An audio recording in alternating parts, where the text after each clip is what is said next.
slang paper. Yeah, I have it pulled up on my Hey, computer. at least this time I don't have to have Google Translate. Right? Oh my god. That's But a at least this way I won't use language that has not been made yet. Oh well, it depends. Maybe you guys will run into Russians. Ooh. None of you know Russian though. Nope. No. I sure don't. And the problem is, this is 86, so there's no internet. We have to go to a library, Yeah. or in my case, I go talk Oh my god, yeah. I go talk to Payphones? Ivan, the guy I know down at the fish market in Brighton. Yeah, he owes me a favor. I could go talk to him about this. There we go. All right, let's not use 90s slang myself. Yeah, I had to make sure I put Yeah, it in there. at one point we will go to the 90s or early yeah. 2000s. Hell yeah. But I think from this one, I think we're going to jump back to Arthurian times. Ooh. To the founding of Division 13. Ooh. You guys Okay. will figure out where Division 13 started. Oh wait, that's right. They don't actually know. Do they know the actual what time period this was? And why it's called Division 13. Yeah, I know because I was in the car ride when Kate and I came up with the idea. We were door dashing Yeah. when we started expanding on it. I think I was the one who said, like, what if it started like where we started and then we just And then like boom, boom, boom, boom. flip from there. But yeah, there's a reason it's called Division 13, and it's not because of the 13 sigils. 13 means something, and I think on our next one, when we go to that, you'll figure out why. So if you don't want to miss the origin, don't miss those episodes. Just don't do it. Just don't do it when I'm not there. I swear to God, I will hunt you down. Because I'm also, at some point, we're going to go to the far future as well. And I'm talking like inspired by like Mass Effect and things like that. Yeah. Oh, and we get to come up with slang then. Yeah. Also, so for our one shots, what I'm gonna start doing. Ben and Pam agreed that it was good, and I started doing it because we have Sequest coming up next. Is instead of you guys creating characters for those, I'm gonna do pre-gens. Okay. And then That sounds fun. everybody picks first come first serve for pre-gens. Yeah. I feel like that'll help with our improv skills too.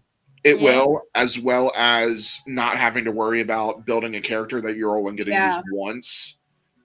So now, if basically for Sequest, I have 2 females and 3 males. Mm-hmm. And again, it's going to be first come, first serve. You will have what all their stuff is, their abilities. Everybody will be at level 5. It'll even give you their little quirks and stuff. So that you would know how to run with them. And I think it'll just be easier to do pre-gens. Now, obviously, if for whatever reason, if the one shot goes into something else, maybe not, because we're doing this. But if it goes into something else, then yeah, you can maybe pick something yourself. Yeah, but for now, for one shots, we'll just be doing the pre-gen stuff, and this is going to help because again, some of the fandoms we have coming up they're on the more obscure side, like Sequest, for example, the show that lasted 3 seasons in the mid-90s. Yeah. It's a good show. I liked it, but Elliot, Is it on Peacock? yes, it is. Okay, yes, I'm going I to suggest watch watching that. it. Yeah. Remember, in 4 weeks we're doing it. So Shit, that's right. I really have to watch that. no, I thought that was when it was May. no, that is Subnautica, and that one's being pushed to July. Oh, it is? Mm-hmm.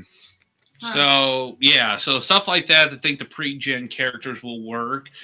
Because when we did How to Train Your Dragon, we kind of we've all seen it. We all kind of know what the world expects of characters. And it also makes it easier on you guys, since every 3 episodes you're generally creating new characters anyways. Yeah. This way, I'll just pre-gen the characters, put them in. That way, I don't have to worry about everybody picking classes and this and that. Yeah. and I just pre-gen the characters, make them how I think that they should fit, and then it's first come, first serve. All right. I think it'll just be the easiest way to do all of them because we have this one, then Subnautica, then Treasure Planet. So that one / the other one that I may end up doing anyways. And Have you heard anything yet? no, but I'm going to reach out again because, again, it's not till the end of the year. Yeah. So I'm going to keep reaching out every few months and seeing if I can get the approval. If not, I'm going to do it and just do a loose space. Yeah. Because, again, it's not like there's already a TTRPG that exists. Yeah.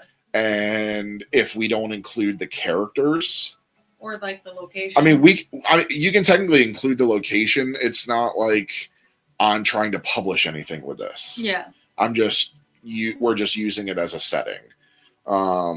So, but if we can do that, then that would be, I think I might do that. So we might not do Treasure Planet. We might do the other one, and we'll do a big announcement on it that we're doing this. And if we don't get an answer, maybe that big announcement will catch the eye, and then we'll either get sued or we'll get congratulated. Let's hope congratulated, not sued. Yes. But that's why we are a business, and the business protects us. But yeah, I mean, and who knows? We do that one, and that person reaches out and goes, "Hey, do you want to do this?" And I'd be like, That'd be nice. "Yes, ma'am. Can I get a copy of the next book, please? When it comes out, can I get an advanced copy? Can I be in the next book? Don't overreach. Yeah, don't. Can I help you write the next book?" That's just weird. Whoa. James Patterson makes money on other authors all the time. He doesn't even write books anymore. He really does. He really just puts his name on a book and it's published with his name on it, and that's how he makes money. I had a coworker who is a published author. He writes actually really great books.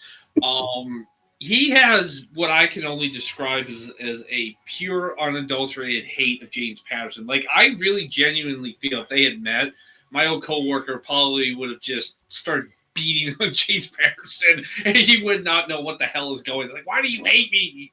Because he, like he said, he's the one who explained it to me. He's like, Patterson doesn't write anything. He just co-authors with somebody else, and they write it, and he just gives like, here's some notes. I have an idea. I think this works. And or more like, we're doing this because I'm the one putting the money on this and getting you the recognition.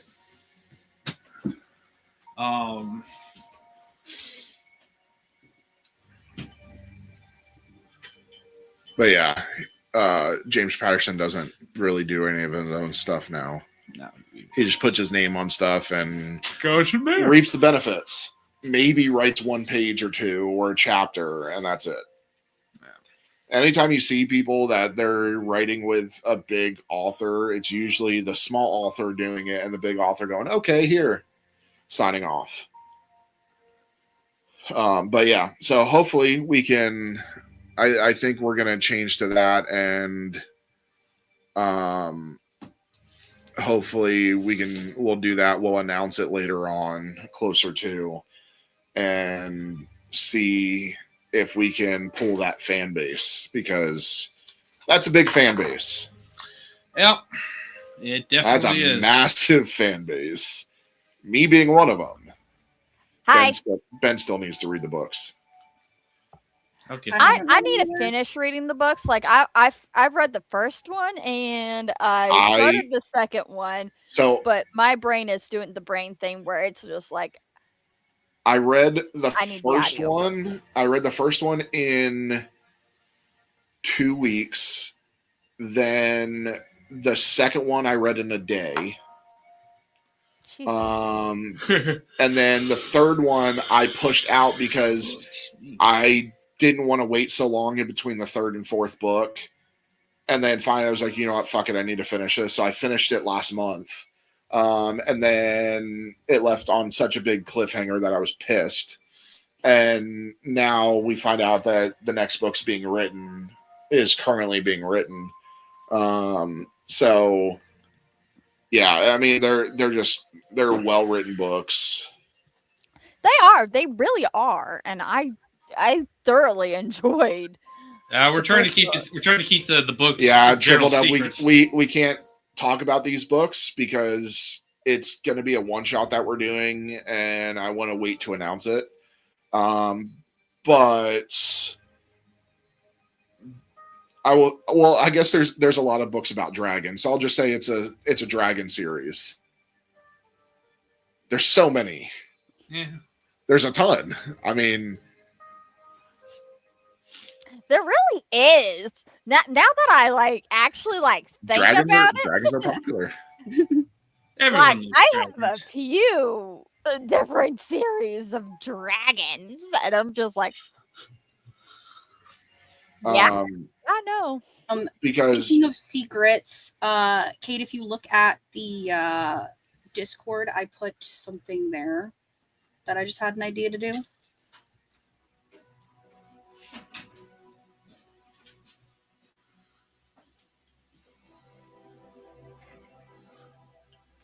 If that's something you're interested in.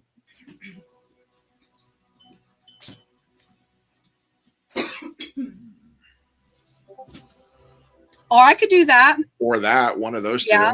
I'm trying to get Ben into that game. Whichever one you guys When I would get posted. want, we can put it to a vote if you want. Oh, But yeah. I'd be willing to try that. Ben said he's willing to try the game. He hasn't, because we have the Game Pass. So I'm going to try and get Ben to play the game It's because good. I think he would like it.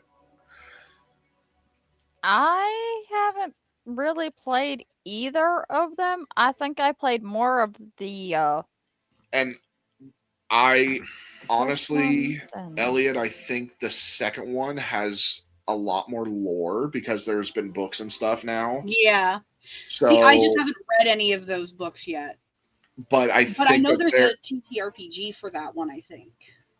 I believe there is. Let me see. It might be fan made, but I know that there was a website where you could make your own characters. There, Oh, so there's technically, there's a 5e version that somebody made, but we could, they have a website that allows you to do it, but we could use our system and do it. And then who knows? I would love to go pitch that to BioWare. Yeah. Man, that'd be so cool. And I know I just gave away a little bit, but there's a few games that they make. But yeah, I'd love to pitch that to BioWare and get in with BioWare. That'd be amazing. Especially because with that we're gonna get a new one coming soon. Yeah. So we could really play off of that. Like if we do that one shot when that new one comes out. Yeah. Or even when they announce the new one. Yeah. Tripled Up close, but Aragon's actually one of my favorites. Aragon has a special place in my heart. It is the book that got me into fantasy. I actually wrote about it in my my writing class, but it's what got me into becoming an author and got me into D&D and all that was Aragon. I mean, it was the Scholastic Book Fair, and that was worth a lot of points because it was such a big book. And I read it and I fell in love with it and found out that he was 15 years old when he wrote it. That's insane. Which you can tell definitely if you go read through his books. You can tell he was 15 years old when he wrote it.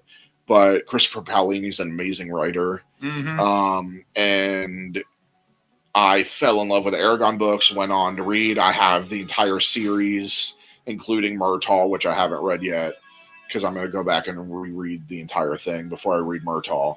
And now we have the new show coming. I cannot wait. That's going to be on Disney.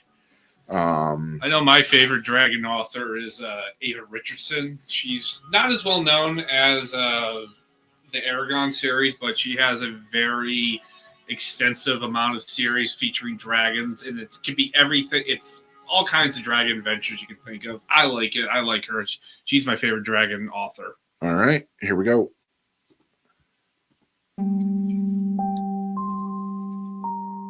"13 doors and 13 keys, locked in silence, lost in dreams, sigils carved in blood and bone, never speak their names alone. Lies are truth and shadows light, watchers wake but never fight. Dust and ash and names erased, the sigil burns where time's displaced. Turn the page, but read with care.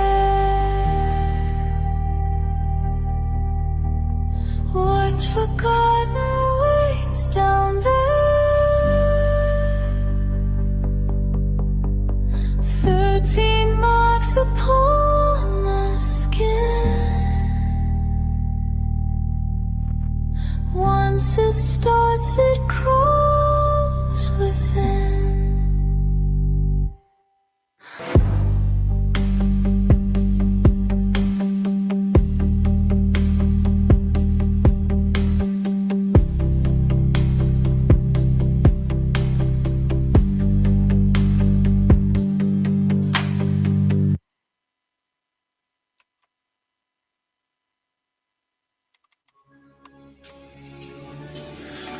All right, so this is 13th Sigil, a live play horror TTRPG set at this point in the 1980s, where containment matters more than truth and procedure decides who survives. Tonight's case is classified, protocols are active. Welcome to Division 13. So, a new arc. As we've stated before, every 3 episodes is going to be something new. New time, possibly at the very least a new case. In this case, we have jumped ahead 30 years to the 1980s. Still in the Cold War, still dealing with the Russians. But this time, we're going to small town Midwest. We're going to Ohio. Ohio. Why Ohio? It's the Midwest. It really is. It's like It's kind the of definition of Midwest. It is the heart of the Midwest. And it's still close enough to us. Of course, this is set in a fictional town, as always. But we are going to see different members of Division 13 in the 80s. So, without further ado, is everyone ready? Yep. Okay. Yep. So, fluorescent lights buzz overhead. You're seated at a long folding table in a government building that definitely does not exist on any map. There's stale coffee, a fan that clicks every rotation, and no windows. At the front of the room stands a man in a gray suit who looks like he hasn't slept in 3 days. Redwood Falls, Ohio. He clicks a remote and a slide appears. A small town, a water tower, and cornfields. Population 5,800.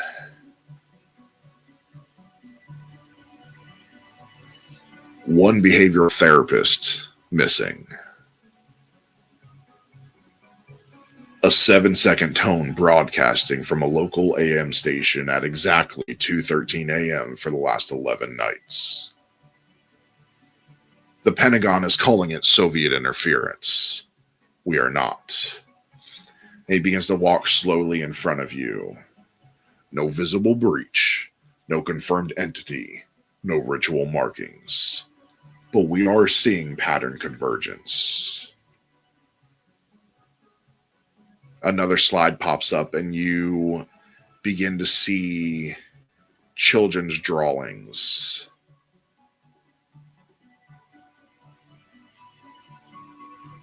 And he posts a hallway, a door at the end painted red. You are deploying undercover. And he looks at each of you. You are not Division 13. You are not federal. You are not armed specialist investigating the supernatural. You are whatever your paperwork says you are. And he kind of leans on the table. This is not a monster hunt. This is containment. You will identify the vector.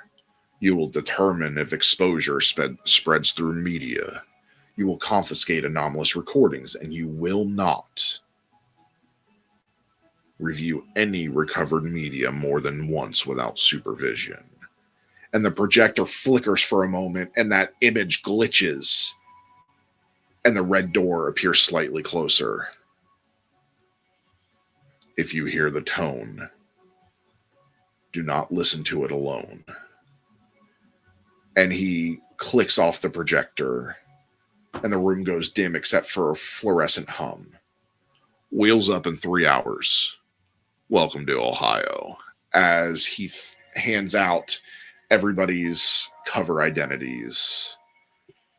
And for those of you digital, I am giving you your identities. You do have actual pieces here. And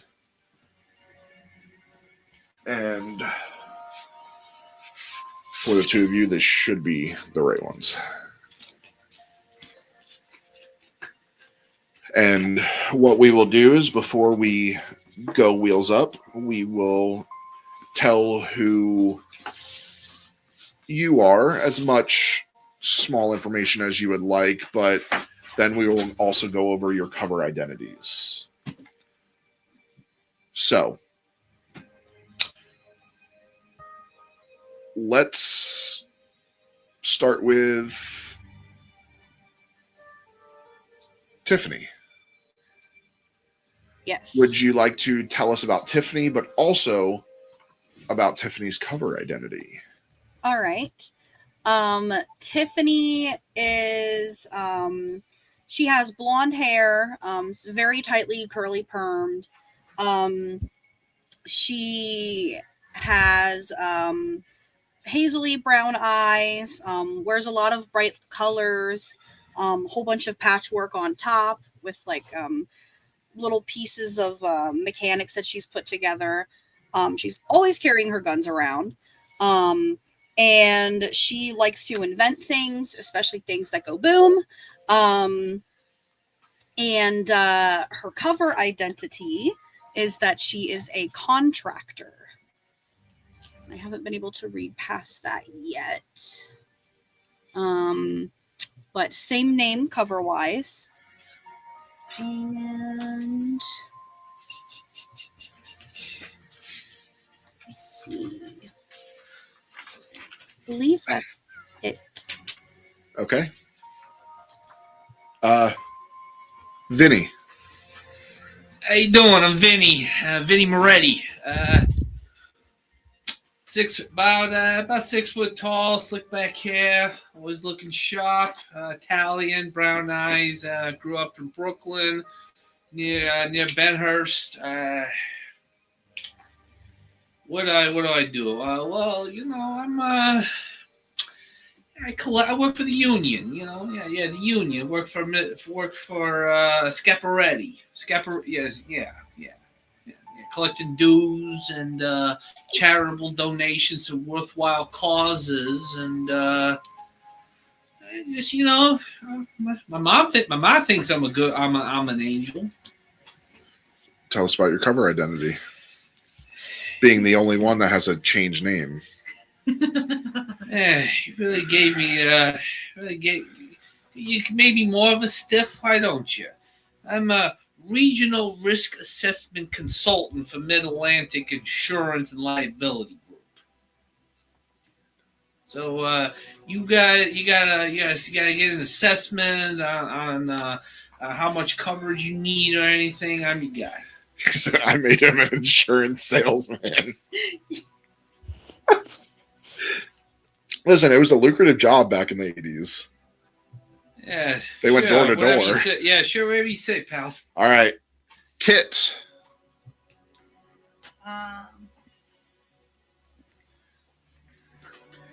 You see about 5'6", mid to late 30s, practical build. Her hair is always tucked behind her ears, pinned up. In blouse and blazer. My cover identity is exactly the same thing as I am in real life. Or not real life, but name's the same and occupation is exactly the same of a behavioral health consultant. Yes. All right, Stephanie.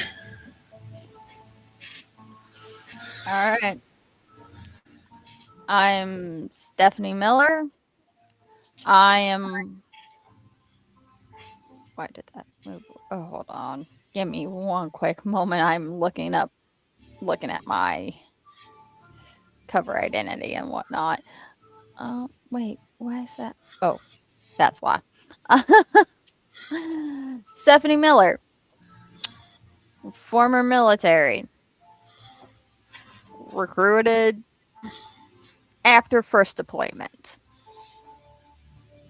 My cover identity is Stephanie Miller. I'm going as a signal integrity and field security contractor. Okay, I'm a federal contractor to look into the signal integrity of the radio station. Yes. And I'm. So each of you have been given valid credentials that show who you are. Most of you have been given authorization papers that, if questioned, can be presented to validate the work that you are doing in the town. And the next day, or actually in 3 hours, wheels up. So you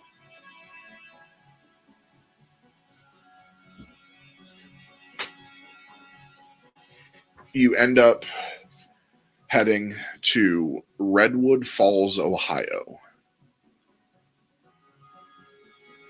It is October 1986. The highway narrows gradually as you leave the interstate behind and move deeper into southern Ohio. The trees grow denser along the road's shoulders, their leaves shifting toward late autumn color under a low gray sky. A series of wooden utility poles run parallel to the pavement, wires sagging slightly between them, stretching toward a distant rise where a water tower stands above the tree line. A green road sign appears first, mounted on 2 posts just before the town limits. Welcome to Redwood Falls. Population 5,842. Home of the Tigers. The lettering is faded from years of sun and weather. Someone has repainted part of the bottom slogan in a shade that does not quite match the original. The road bends gently as it becomes Main Street. The buildings are brick and modest, most of them built decades ago and rarely updated. A hardware store sits behind a pharmacy with a red script sign above the door. Across the street, a diner advertises daily specials in white paint on its front window. And a church stands at the end of the block. The message board arranged with careful black letters that read, "Be not afraid." Traffic is light. A pickup truck waits at a four-way stop. A woman exits the grocery store carrying 2 paper bags against her chest. A teenage boy rides past on a bicycle with a portable radio clipped to the handlebars. The sound of talk radio drifting faintly into the street before fading as he turns the corner. Beyond the town center, a tall AM radio tower rises above a cluster of low buildings. Red safety lights blink steadily at its peak. Not far from it, the paper mill operates with the steady rhythm of heavy industry. Pale smoke lifts into the air and disperses in the wind without urgency or drama. It's an ordinary sight for a town like this, the kind of background presence most residents no longer consciously notice. Your instructions were simple. Check in at the Redwood Motor Lodge before making contact. The motel sits just off Main Street on a side road that leads towards the mill. It's a single-story building arranged in a long rectangle. The exterior brick is painted a dull tan. Each door is painted the same shade of green. The numbers screwed into the wood are slightly crooked from age. The office window is half covered by vertical blinds that have yellowed with age. A neon vacancy sign glows faintly, one letter flickering every few seconds. The parking lot is half full. 2 sedans, a pickup truck, and a van with out-of-state plates are scattered across the lot. Gravel crunches under your tires as you pull in and cut the engine. For a moment, nothing feels unusual. The air carries the faint scent of paper pulp from the mill mixed with gasoline and distant cooking grease from the diner. Somewhere nearby, a radio is playing through an open window. The voice of a late afternoon talk show host carries just clearly enough to make out a few words before dissolving into static. The signal clears again. The host resumes speaking, and life in Redwood Falls continues at its steady pace. When you step out of your vehicle, the town does not react to you. No one stares openly. No one approaches. You are simply new faces in a place where new faces are noticed but not immediately questioned. The motel door opens with a soft chime as you enter. The interior is narrow and dim, lit by fluorescent tubes that cast a flat, even light across the counter. Behind it stands a man in his mid-40s wearing a short-sleeved button-down shirt and a loosened tie. A cigarette burns in an ashtray beside the register. A small television behind him plays the local news at a low volume. He looks up as you enter and studies you briefly before offering a neutral expression. Evening. Business or visiting family? And he slides the guest registry toward you, along with a pen attached to the counter by a thin metal chain. The page already contains several recent entries: names, license plate numbers, length of stay. Under reason for stay, the last 3 guests have written the same words: sleep study. The handwriting is all identical. Outside, through the office window, the red light on the distant radio tower blinks again against the darkening sky. I look up to him like, don't worry about it. Checking in, see if you got some rooms for us. Oh, of course. Just please sign in, put your name, the license plate number of the vehicle you're in, and if everybody's getting a different room, everybody will need to sign in, and please put your reason of stay. Tiffany pops a piece of gum in her mouth and then looks between Vinny and that guy. I am so sorry. He is like so rude. Hey, don't talk for me. I got it. Listen, what's your name? Bill. Bill. Nice to meet you, Bill. Listen, sign my name, give you the license. How about I pull out a $10 bill, and just kind of you forget about why we're here. Huh? Make a guile check. I just go put my name and put business. Yeah. Okay. I write my name, put little hearts for the eyes, and just put business. I see 6, 6, and 3. That's 15. Mm-hmm. 2 and a 4. That's 6 or 21. Okay. Plus. Plus 5. Okay. 26. Critical success.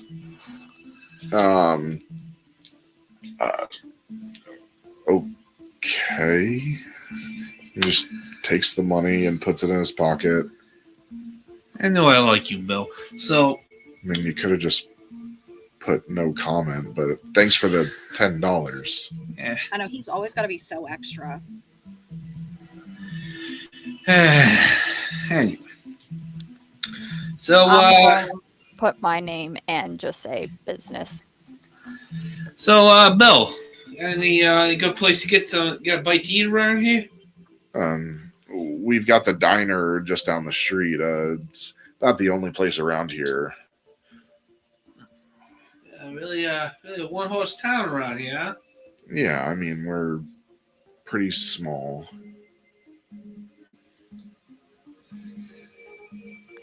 Is this your first time being in a small town? I mean, Flatbush count? Where's that? Rock you live under. So I kind of just put the pen down from the book and go back out to the car to get my stuff. Okay. So everybody's given different room keys. There's old school heavy ass keys with the chain that has the room number on it. Oh God, I remember those.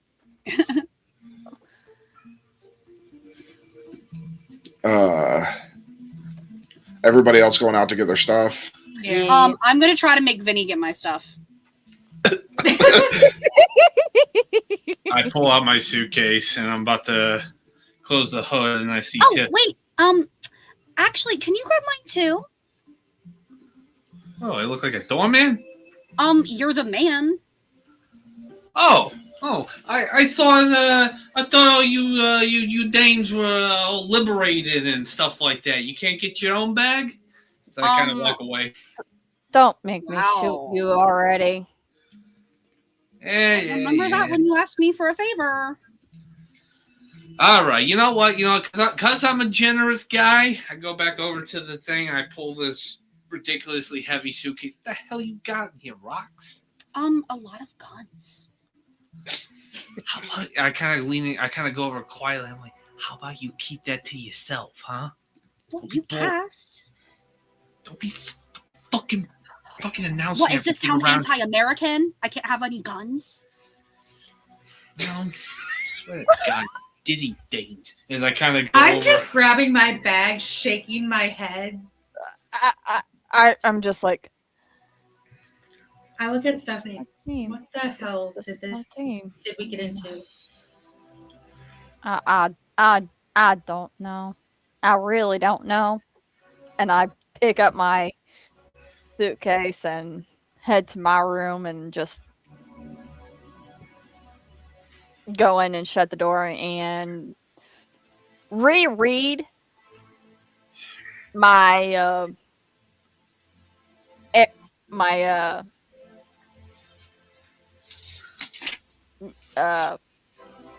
notes for Okay. everything so I can make sure I have it down.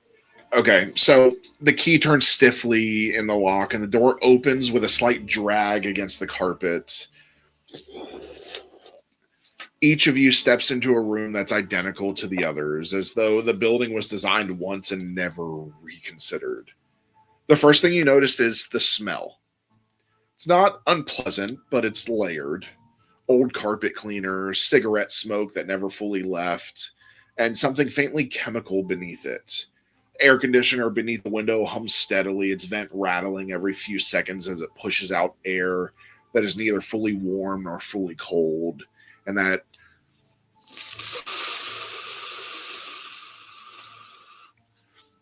the carpet is a muted brown with repeating geometric pattern that is faded unevenly near the door and the foot of the bed. The walls are painted a pale beige that has yellowed slightly over time, probably from all the cigarette smoke. A framed print hangs above the bed in each room, depicting a quiet forest scene with no people in it. The glass reflects the overhead light in a way that makes the trees look darker than they should. The bedspread is a heavy floral pattern in dull reds and greens, tucked tightly at the corners. When pressed, the mattress gives slightly more than expected, as though it has been used for many years without being replaced. The pillows are flat but clean, stacked neatly against the headboard. To the right of the door is a small bathroom with a narrow sink and a mirror mounted above it. The mirror has a faint line running diagonally across one corner where the backing has begun to separate from the glass. The lighting inside the bathroom is harsher than the main room, buzzing faintly. Two thin towels hang folded over a metal rack, and a bar of motel soap rests unopened beside the faucet. A small wooden desk sits beneath the window. The wood veneer is chipped along the edges. A notepad rests in the center with the motel's name printed at the top, Redwood Motor Lodge. A cheap ballpoint pen lies beside it. The drawer opens smoothly, revealing nothing but a folded motel directory and a Gideon Bible with worn edges. The window looks outward, out toward either the parking lot or the back edge of the property, depending on the room. Thin curtains hang on either side, slightly crooked on their rod. When parted, they reveal the blinking red light of the radio tower in the distance, steady and rhythmic against the darkening sky. On the bedside table sits a beige rotary phone. For those kids, there's a phone that you have to... The cord is tightly coiled. Next to it's a small digital alarm clock with red numbers glowing steadily. Those nice, big, bright red numbers. A black and brown, really big alarm clock that your parents had in their bedroom. The time read 6:42 p.m. The colon between the numbers blinks in a slow, even rhythm. Nothing is out of place. Nothing appears disturbed. There's no obvious signs of intrusion, no visible damage, no hidden symbols carved into furniture. It's simply a motel room in a small town, Ohio, in 1986. And yet, when each of you closes the door behind you and the latch clicks into place, the quiet feels heavier than it should. Outside, a car door slams somewhere in the lot. A television turns on in another room, its volume low. And the radio tower light continues its steady blink in the distance. Inside your room, the clock continues to glow red against the dim light, counting forward 1 second at a time. Once I put my bag down, because of, say, past experiences, I start checking for bugs and wires. Like I take that rotary phone and I unscrew the receiver, looking for bugs. The mouthpiece. Yeah, the mouthpiece. Looking for electronic bugs. Checking everywhere where electronic bug or surveillance eavesdropping stuff would be. Okay. Make an aptitude check. Aptitude. Okay. I would also be doing the same. Okay, do the same. Yeah, I'm going to do that eventually, but I check for real bugs first, like bed bugs. Okay. Everybody make an aptitude check then. 16 plus 5, 21. Okay.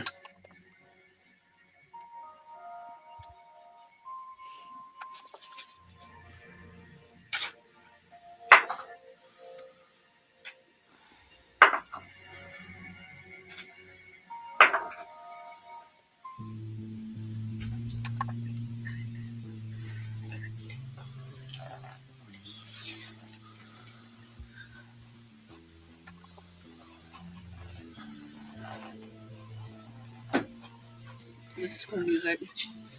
Figured it was a little more 80s. Mm-hmm. Thank you to our friends at Pocket Bard. For those that are wondering, this specific one I'm using for this, they have numerous scenes, but it is called The Gutter. All right. I got a 16. Okay. I got a 20. Okay. 20. Okay. All successes. But you find nothing. Including bed bugs. Okay, good. You get the feeling that while this motel isn't the Ritz, the Ritz was around in the 80s. While it's not the Ritz, it's the only place that visitors come to stay here, so they try and upkeep it as much as possible. Otherwise, this town would probably get no income from travelers. You get a feeling that's besides the paper mill, that is where their income comes from, is passersby. Once I determine there's nothing going on, there's no bugs, I open my bag, pull out my 38, and I do a quick check, make sure she's good. Put it in there. Make sure the suit looking good. And I'm gonna go to Tiffany's, where I saw Tiffany's room, and knock on their door. When I answer, there are already guns all over the bed. Guns in the baton. The SMG's painted pink and it has fuzzy dice hanging off of it. The pistol is painted red and it's got a little cherry charm, and the baton is bright blue. Yes. I kind of see everything on the bed. I'm like, good Lord, lady, what are you worried? What are you worried about? I come prepared. I don't know about you. Yeah, hey, listen, I'm figuring we gather the others, we go to that diner and have dinner and kind of go over how we're going to handle things. Oh, thank God. I thought you were about to ask me on a date. You know, I don't think we get along too well. Yeah, I don't either. Like, not that way, don't get me wrong, but, you know, I don't see as my type. You know? Yeah. But yeah, how about you want to go? You ready to go? Listen, you gotta I'm pointing to the bit. You gotta take care of that. You are a Fed's dream right now. We can't have you compromised. Hey, I bought them all legally.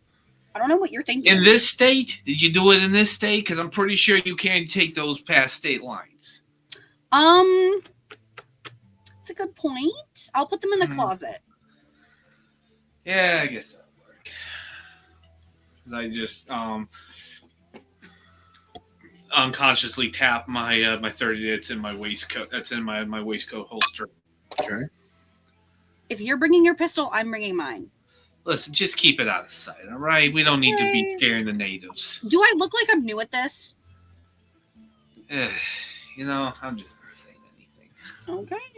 And I hide the big guns in the closet, and then I tuck one into my pants. Okay. Then I walk over to the first person's room that isn't either of us, and I kind of pound on the door. Whichever one you want it to be.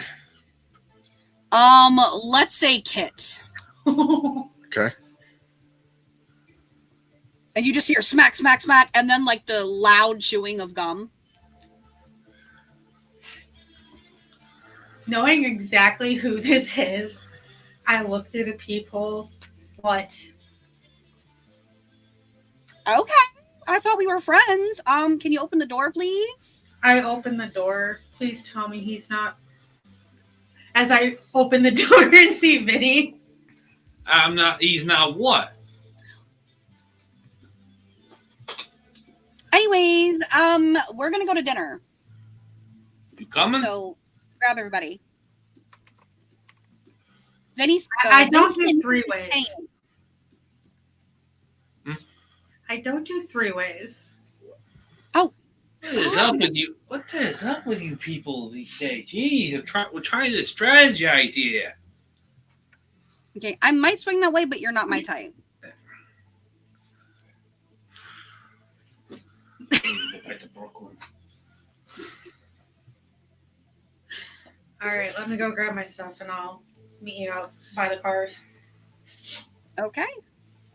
As I go Guess grab my purse and put my pistol in the purse. Okay. And then we walk over to Stephanie's room and knock, knock, knock. I open the door and you can see that I was actually in the middle of cleaning my firearm. Because I kind of do that as part of my routine. Yeah. We're gonna go out to dinner. Everybody else is coming. Do you want to come? Let me finish this up real quick and I'll join you. Okay, I'll be out here. And you actually kind of see me kind of scan like behind you and everyone who actually is at the door and kind of like scan everything behind before I shut the door. Is this on the first floor or like a balcony on the second? No, it's first floor. I kind of It's like a small motel. I kind of like looking around. And I just kind of say, "What do you think these cowpokes or whatever? What do you think they do for fun around here? Oh, I don't even think this place has got a movie theater." You really haven't been in a small town, have you? Nah, biggest open fields I've ever seen were in Central Park. It's showing. I finished cleaning my gun and putting it back together, and of course I holster it and I open the door and I walk out. Yeah, well, shall we? As I kind of go to the car and ready to go.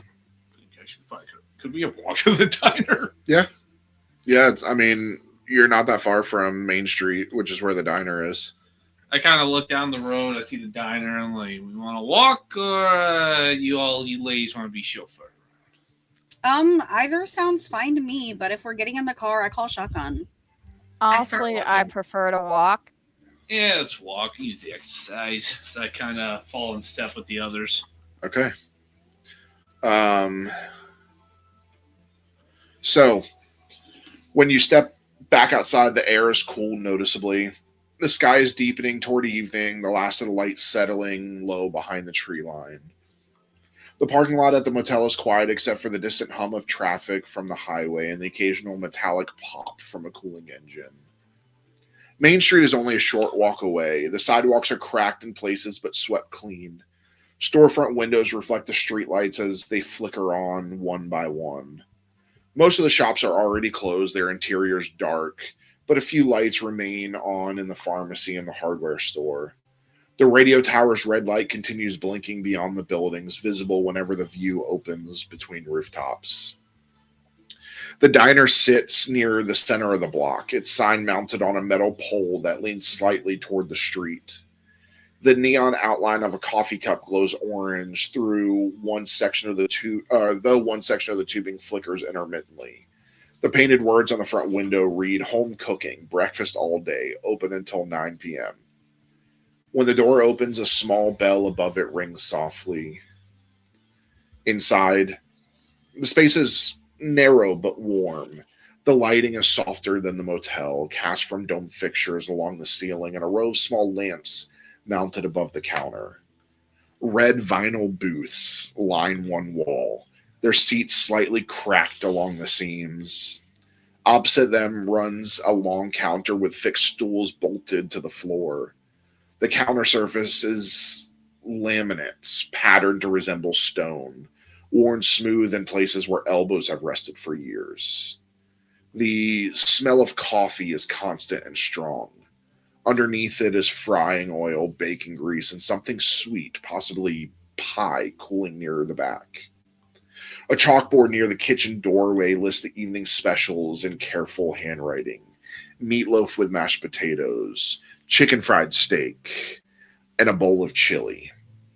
A glass display case by the register holds slices of pie under plastic domes: apple, cherry, and something labeled simply chocolate. There are only a handful of customers. Two older men sit at the counter, caps resting beside their coffee cups. They pause briefly when you enter, their eyes lifting in quiet assessment before returning to their conversation. A young couple occupies a booth near the back, speaking softly over shared fries. A woman in a waitress uniform, blue dress, white apron, moves between tables with a coffee pot in hand. She looks up as the bell rings and offers a polite practice smile. "Evening," she says as she's already reaching for menus. A small television mounted in the corner above the counter plays the local news with the sound low. Closed captions crawl across the bottom of the screen, visibly slower than the mouth that is speaking. The image occasionally flickers as if the signal is being adjusted somewhere off screen, but it steadies quickly each time. The diner feels lived in and comfortable, the kind of place where everyone knows each other's usual order. You're guided to your seats. Everybody go ahead and make aptitude checks. See if you can notice some small details. I would also like to use Veil Sense to see if there's any supernatural entities or active sigils within 30 feet. Okay. It's an aptitude? Yep.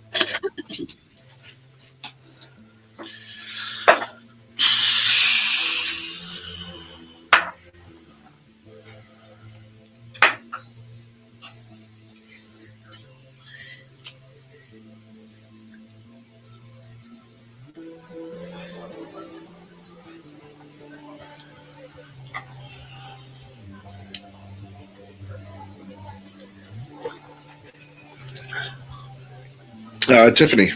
17. Okay. Success. Vinny? 16. Just barely a success. Kit? 21. That is a success. Stephanie? 17. That is a success as well.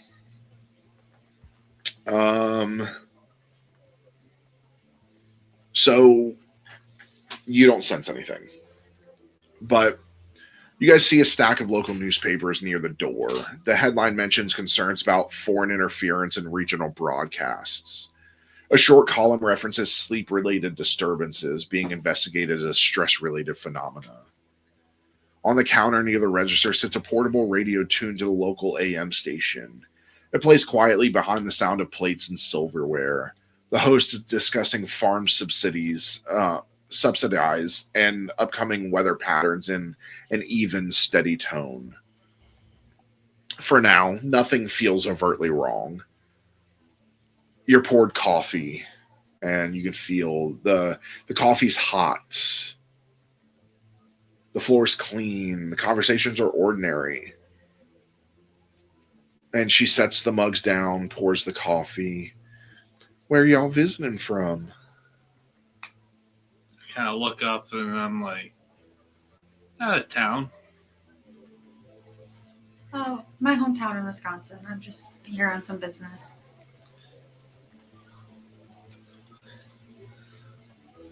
Okay.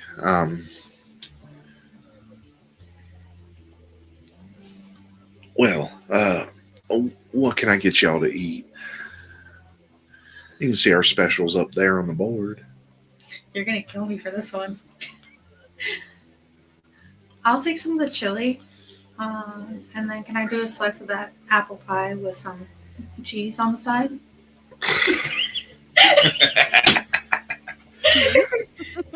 I mean, Your this is the Midwest, so. I kind of Oh man, yeah, no, Basically. apple pie with cheese is I kind of I've stuck to fish on never had that before. Should I try it? Yes, it is Yes, delicious. it is really good. I'll take the ham. Will it taste good with the cherry pie? I would stick Apple? with the apple. I would stick with the Okay. apple. And then I'll do what Miss Cheese Lady wants too. The apple pie with the cheese on it. Okay.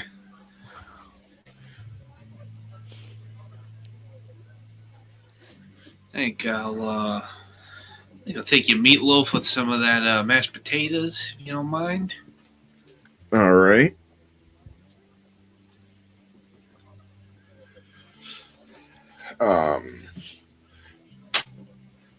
So she finishes pouring coffee as she takes the orders back, and you guys have a little bit of time amongst yourselves while you wait for your food.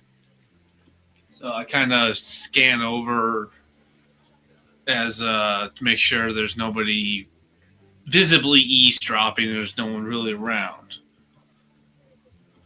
No one's around us, right? I mean, there's people scattered throughout. Well, no one's like in the booth next to us, right? No. I kind of look over and I kind of lean a little. Like, all right. So we all know what we gotta do. What's that first move? Kind of look to everybody. Well, I have a work order, so we could just like go and say that I'm fixing this stuff and take a look. You want to start? You want to start at the paper mill? You want to go to that radio station? Or I kind of remember I'm like I can kind of go to. I got some other places around this Main Street, USA that I can take a look at as well. Well, I have a federal I'm federal commission here, so What like like FCC? What? Yes. yes, FCC. So I can get into that radio station. Yeah, mine's for the radio station too. I'm here for like a technical evaluation. Yeah. I'm here to I'm here for an inspection.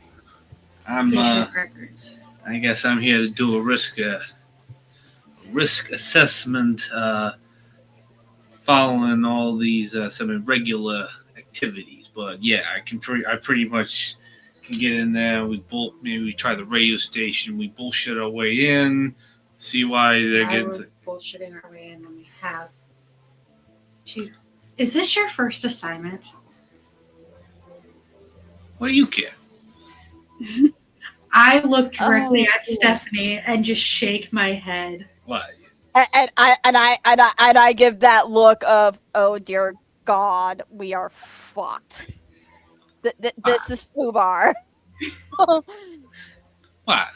So okay. We have credentials. This ain't my first rodeo having to bullshit my way in and out of problems. The thing is, we don't have to bullshit our way in because we have the proper documentation. Yeah, Get but into once we those start asking questions that are probably maybe outside of our purview, then it's gonna get a little sticky. If you know how to ask the questions correctly, you're going to be. Oh, okay, Miss Smarty Pants. Maybe leave the talking to those of us who kind of know what we're doing. And know Please how to and ask the thank you. questions. So, from your booth, you can see most of the diner. The two older men at the counter have shifted their conversation to high school football. Speaking in low, familiar tones, one of them glances over again, longer this time, curiosity outweighing subtlety. The television in the corner continues its muted broadcast, the anchor's lips moving beneath scrolling captions about agricultural reports and a brief mention of ongoing federal review into suspected foreign signal anomalies across the Midwest. The meatloaf arrives first, thickly sliced and covered in a dark glaze that pulls slightly along the plates. The mashed potatoes are smoothed carefully and a shallow well in the center filled with brown gravy. Steam rises steadily, carrying the smell of beef and onions. The chili follows in a heavy ceramic bowl, deep red with visible beans and ground meat, a thin sheen of oil collecting along the surface. Crackers are wrapped in plastic and stacked beside it. The apple pie comes last. The slice is generous, the crust browned unevenly at the edges. A square of pale American cheese rests on top, already beginning to soften from the heat of the filling beneath it.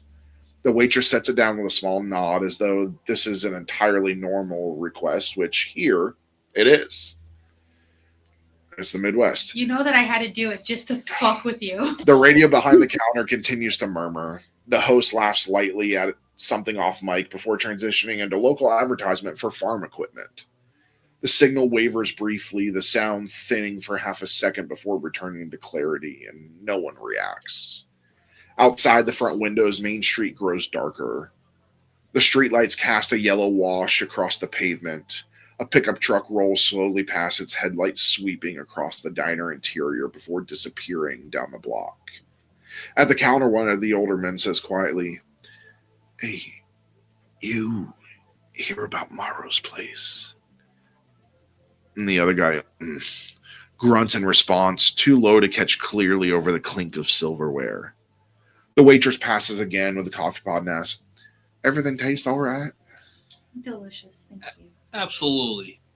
And her eyes kind of linger just a moment longer than necessary, taking in faces she doesn't recognize. Food is solid and familiar, kind of meal that feels predictable in a town that prides itself on being predictable.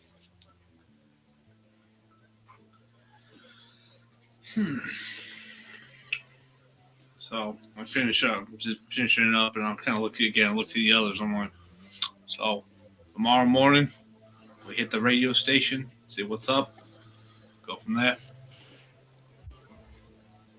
Sounds good. Where might be a good idea. We all kind of stagger in there. Don't all show up at once because it look kind of weird for a Fed, a repair lady, and I like the kids. What are you doing again? I won't be going to the radio station. I will be going to the clinic to review patient records. Okay, yeah.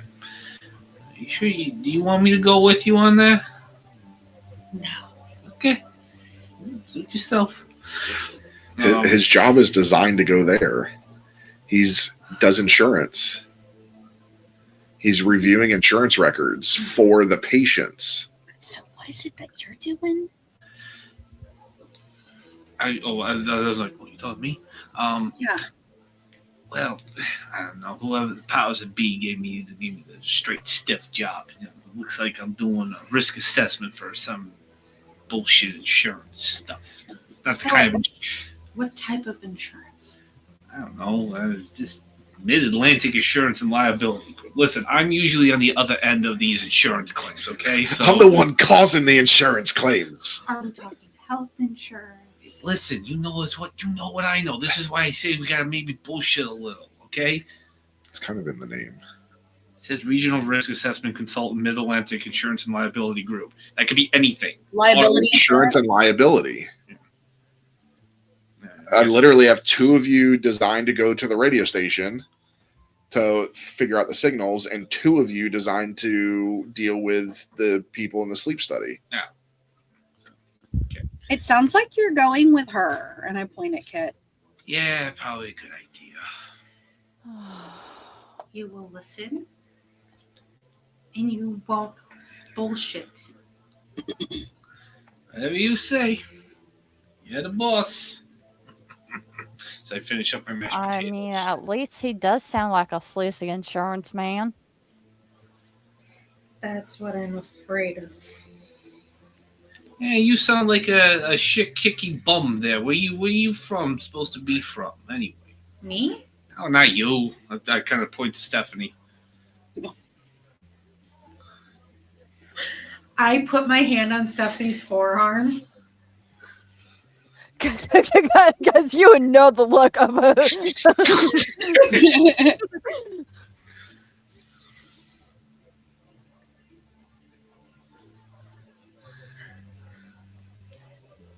Okay. former military Oh, from Atlanta. oh, Atlanta. Okay. No need to. No need to get everything on twist. Just busting balls here. Red team, remember? Red team, remember?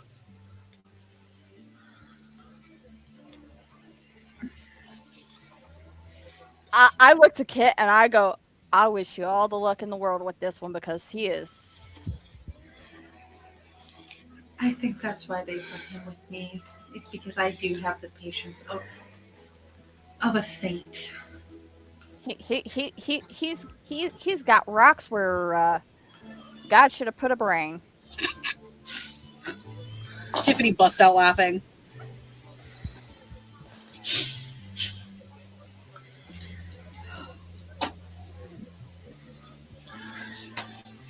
I wonder how if Tiffany's stomach's going to be okay in this. Last time Elliot used this accent, they got stabbed in the stomach. Yeah. How'd that happen again, honey? Okay, No comment. so everybody, Or was it the stomach or the chest? yeah, chest, stomach, abdomen, whatever. Yeah. All right, so everybody gonna head and sleep before they have to. I go up and pay the bill. I leave a nice $20 tip on the table. Jesus, that's a lot of money. Damn, like it in this in the 80s. 1986. That's a good tip. Fuck. Listen, this This money ain't mine. also it's feeling generous, you know. All right, so I may or may not have watched a lot of mob movies before to get to research this. you're saying I may or may not have washed a lot of this money. I may have done that too. That definitely happened. I'm trying to wash this money right now. I actually own this diner. The So amount of money I have on me, by the time you leave the diner, the night is settled fully over Redwood Falls. The air carries a sharper chill than before, and most of Main Street has gone dark. The pharmacy lights are off, the hardware store windows blacked out, and the church sign no longer illuminated. The only steady glow comes from the street lights and the distant red blink of the radio tower, marking time above the rooftops. The walk back to the motel is uneventful. Somewhere behind a fenced yard, you hear a dog bark once and go quiet. A truck passes on the main road without slowing. Town doesn't feel hostile, it feels closed for the night. Inside the Redwood Motor Lodge, the hallway outside your rooms is dim and silent. Each key turns in its respective lock with the same slight resistance as before. Each door closes with the same muted click. Inside, the rooms haven't changed. The air conditioners hum. The red numbers on the alarm clocks glow steadily in the darkness. The forest print above each bed reflects a faint sheen from the bathroom lights. The motel feels sealed, insulated from whatever the rest of the town is doing.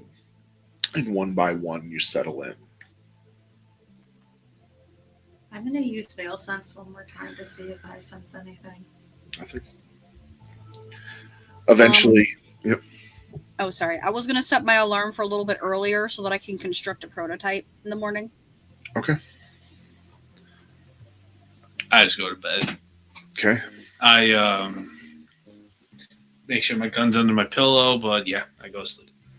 Okay. Eventually, the lights go out. The motel falls quiet.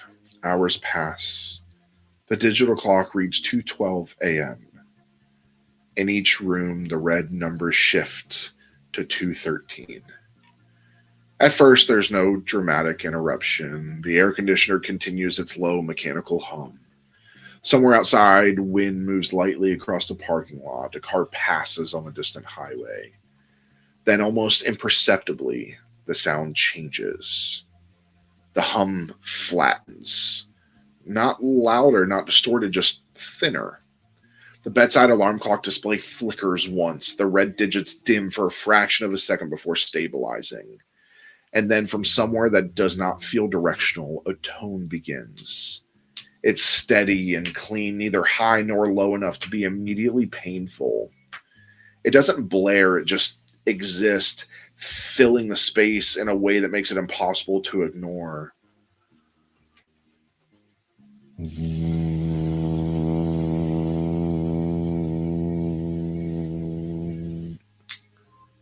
It lasts exactly 7 seconds. There's no static before it, no crackle after it, just tone. Stephanie, you feel a brief tightening behind your ear, a sensation you can't immediately place. Tiffany, the alarm clock display pulses once in rhythm with the sound before returning to normal. Kit, the bathroom light that you left on, dims slightly during the 4th second and brightens again at the 6th. And Vinny, the air feels subtly heavier for the duration, as if pressure is shifted without explanation. And at 2:13 and 7 seconds, the tone stops. The air conditioner resumes its normal depth of sound. The clock continues counting forward. Outside, nothing crashes, no alarm sounds, no one shouts. The town remains quiet. And yet, for those who are awake or who wake in the immediate silence that follows, there's a lingering awareness that something precise has just occurred. The red light on the radio tower continues to blink in the distance, unchanged. And you can wake up the next morning. Most of you remember that tone somewhere in the back of your head. You can hear that dull tone, wondering what it was and finally experiencing the phenomenon that's going on in this town. I kind of wake up, I get dressed, make sure my tie is good, shoes aren't scuffed, and I go outside and wait for the others to buy the car. Okay. I make a disruption charge for my prototype for the day, Sure. and I kind of pack it. I have like a backpack for like tools and stuff, and I kind of hide it in there. And then I kind of walk out and wait. And I also have a bag for my inspection tools and whatnot for the radio tower, as well as, you know, my credentials and whatnot to get into it. And I actually get into a proper, well, federal contractor looking suit. Okay. So, and I clip my badge on, the badge that I was given on. So I get in my normal clothes, clip my badge on, grab my purse, and grab my file folder full of all the paperwork that they gave me, and walk out to meet everybody else. Okay. I look at everyone. I look at everyone coming to the car. I'm like, looking good this morning, ladies. That's what I like to see. Ready to get our claws in it, as they say. Kind of smiling at everybody. and I lean in and whisper to Kit, dumber than a box of rocks. I just nod my head. All right. Hold the door. I open the doors for everybody. I get Thank you. I get in the driver's seat. I get in the passenger seat, just smacking my gum very annoyingly. I get into my own car and drive to the clinic myself. I thought we only have one car. You have only one car? Mhm. How far is the clinic from the hotel? I mean, driving, it's not long. But keep in mind that there's going to have to be drop-offs because you're going to different places. Yep. So I drive to the radio station first. Which is Yeah, I was about to say which is closer, the radio station or The the radio planet. station. The radio station's closer, so we could get dropped off, and theoretically, we could walk to the uh motel back to meet up. Yeah. Okay. I For drop. okay, I and drop. as we're driving, I'm like, all right, so you're dropping us off. We'll walk back to the motel so we can debrief. Mhm. Kind of see what we all learned.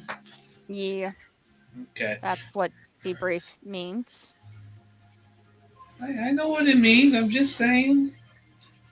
I Don't know. gotta snipe at me. So as we're driving, I pull into the parking lot of the radio station, and I'm like, "Hey, you get in trouble? Get out of there. Meet up at the hotel. We'll catch you on the flip side." All right, bye. And I hop out and shut the Okay. door. So the drive across town is short. Main Street's open again, but slowly. The diner's neon sign is off, replaced by simple daylight reflecting off its windows. A delivery truck idles near the grocery store. A group of high school students cross the street toward the bus stop, backpacks slung low, one of them carrying a portable radio pressed against his ear. The AM radio tower is impossible to miss once you turn onto the side road that leads towards it. The structure rises tall and narrow above a fence perimeter. Guy wires anchored deep into the ground at careful intervals. The metal catches the morning light in thin lines. At its base sits a low rectangular building with a flat roof and a faded sign mounted near the door. WRFN 1340 AM, Redwood Falls Radio. The parking lot is mostly empty. A single older model sedan sits near the entrance. The chain link fence around the tower is secured with a simple padlock. A warning sign hangs slightly crooked on the wire. Authorized personnel only. The station building itself looks functional rather than polished. Beige siding, narrow windows, a satellite dish mounted awkwardly along one wall. The air around it carries the faint smell of hot metal and dry grass warming under the sun. So inside the station, it's a bit smaller than the two of you expect. A narrow lobby area leads directly to a front desk cluttered with paperwork, cassette cases, and a half-eaten breakfast sandwich wrapped in wax paper. The walls are lined with framed photos of past radio personalities, some smiling stiffly into studio headphones from decades earlier. Beyond the lobby, through a window, you can see the main broadcast room. A mixing board stretches across a wide desk beneath fluorescent lights. Two microphones hang suspended on adjustable arms. A reel-to-reel deck sits against the back wall beside a stack of labeled tapes. The equipment is well used but maintained, knobs worn down, smooth by repetition. From somewhere deeper in the building comes the faint murmur of a morning host finishing a weather update. The voice is steady and familiar, describing temperatures and crop forecasts in the calm cadence of someone who has spoken to the same microphone for years. A man in his early 30s emerges from a side hallway, wiping his hands on a rag. He pauses when he sees you, eyebrows lifting slightly in surprise. Can I help you? Behind him, you can see through the glass of the studio window the broadcast waveform monitor traces an ordinary pattern across its screen. Are you the station manager? I am. All right. And I hand my letter of introduction to the station manager. Yeah, I hand my authorization over. Okay, these are great. What are you here for? The concerning tones that might be Soviet. I'm with the FCC. I promise you that whatever's going on is not Soviet related. Gotta rule everything out, sir.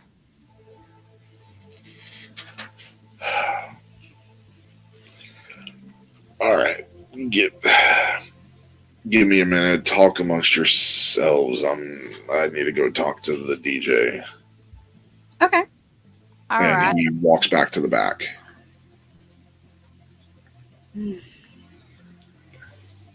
I guess he wasn't expecting us.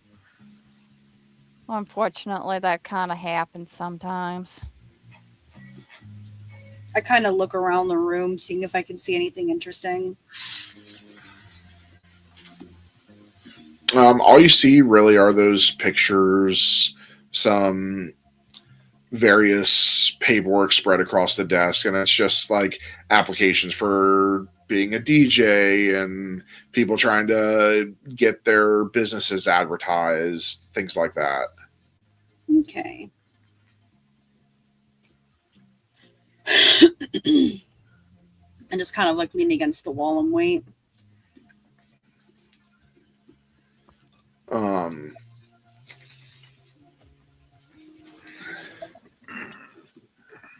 So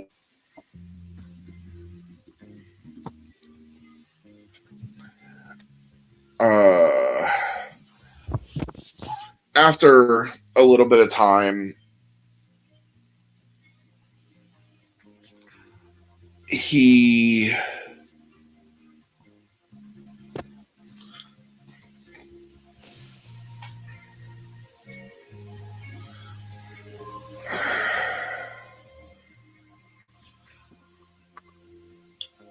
sorry, you can see through the window the DJ, mid-40s, mustache, headset on, leaning into the microphone as he finishes a segment about crop insurance rates.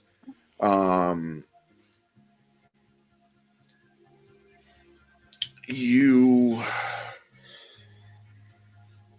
see that there is a reel-to-reel deck against the wall in the lobby that's powered on. It has a small red indicator light that's glowing steadily, and there's a stack of tapes that sit beside it, each labeled morning show, ad copy, community announcement. There's one tape that's marked next to it that just says workshop master. There's no date, no initials, just that. And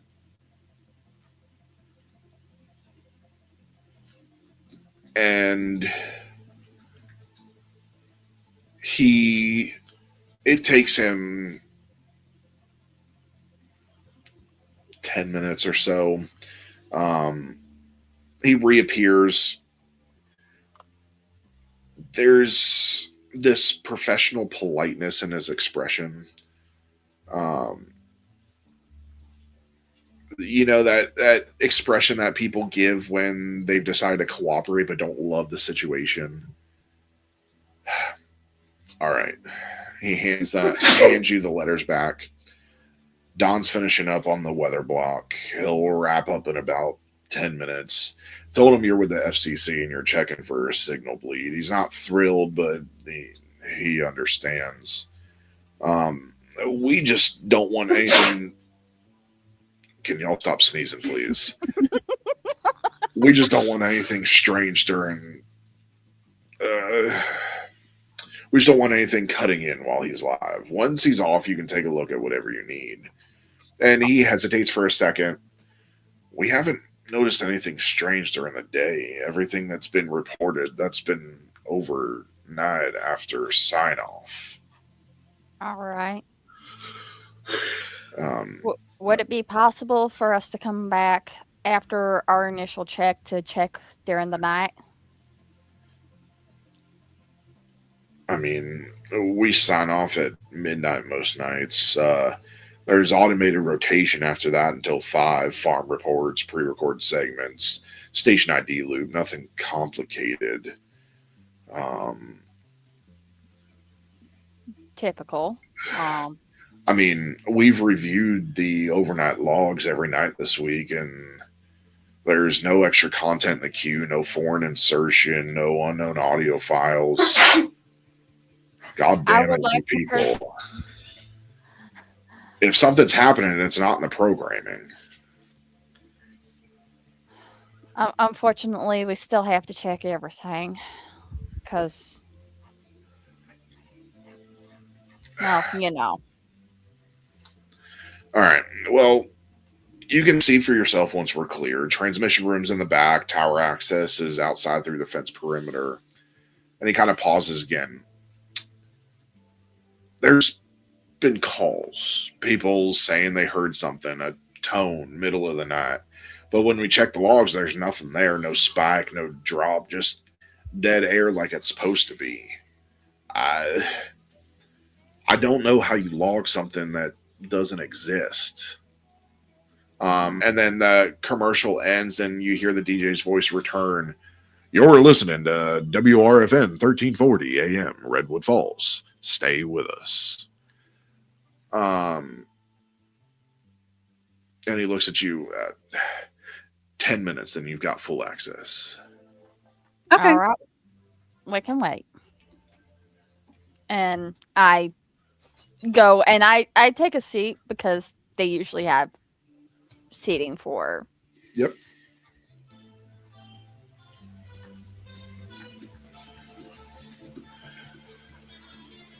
All right.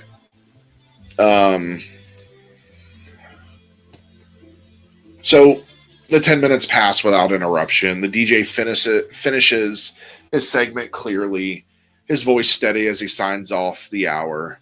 That's your 8 o'clock update. We'll be back after these messages. And he pulls his headphones off, leans back in his chair, stretching his shoulders as a pre-recorded advertisement rolls. The technician steps forward and taps lightly on the studio glass, and the DJ looks over, notices you two for the first time, and kind of frowns slightly before pushing his chair back and opening the studio door. He's much older up close than he sounded on air, with a neatly trimmed mustache and reading glasses that hang from a cord around his neck. You're the FCC, folks. And the technician kind of nods towards you. They want to check the overnight anomalies. We don't run anything overnight that isn't logged. I told him that. But fine. I'm off the board for the next block. Just don't kill the transmitter. And he steps aside, motioning towards the studio. The board's yours until 9. Transmission room's in the back. Just don't flip anything without telling me first. Understandable. Try to be out of your hair as soon as possible. Okay. So, the studio is warmer than the lobby. The air thick with a scent of heated electronics. The mixing board spans nearly the entire desk, row of sliders and dials worn from years of use. A small digital clock above the door reads 8:12 a.m. in bright green numbers. 2 microphones hang suspended over the desk. Their foam cover slightly faded. Against the back wall sits the reel-to-reel deck, and beside it a stack of labeled tapes. The one marked Workshop Master rests midway down the pile, its label written in careful, deliberate handwriting. The technician kind of lingers in the doorway. You said the tone was at 2:13. Every report we got said the same thing, 2:13 exactly. And he kind of shakes his head, unsettled by the precision of it. Nothing's scheduled at that time. After midnight, it's all automated loop. If something's played, it didn't come from the programming, like I said before. Then he kind of points towards the back hallway. Transmission room's through there.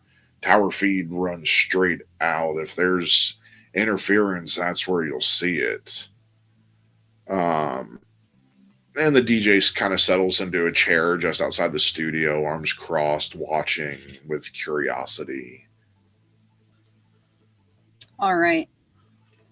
I am going to go to the room where they said that there might be the interference, and I'm going to start investigating there and seeing if I can see anything anomalous or anything, even just technical that could be causing the problem.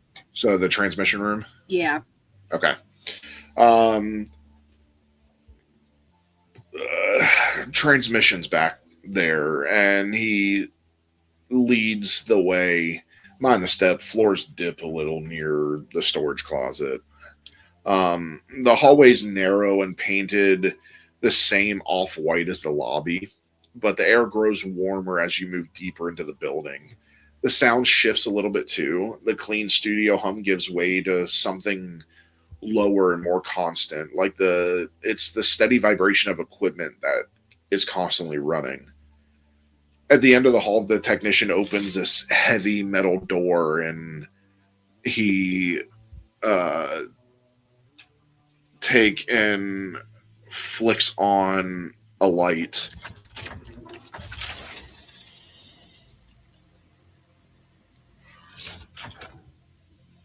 And the transmission room is smaller than expected and packed tight with equipment.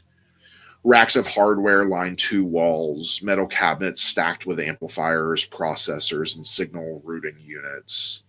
Wires are bundled carefully with plastic ties, though older cords snake loosely between machines that have clearly been upgraded over the years.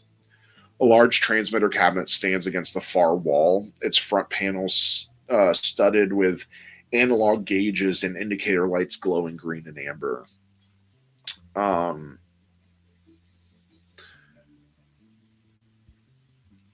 The technician he steps inside.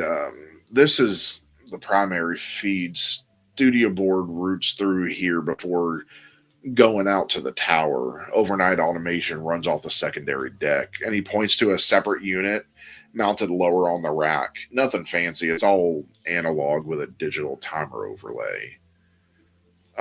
Make an aptitude check. Okay.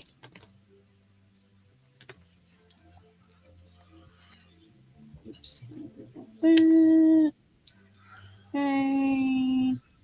23. Okay. There's a small monitor mounted near eye level that is displaying output levels in thin vertical bars. The lines move gently in response to the live broadcast still running through the system, and it appears stable. And he says there's no unexplained spikes, no dropouts. We pulled the logs from last night. Dead air exactly where it's supposed to be. If there's something riding the signal, it's not tripping any alarms. It's certainly weird. I want to look.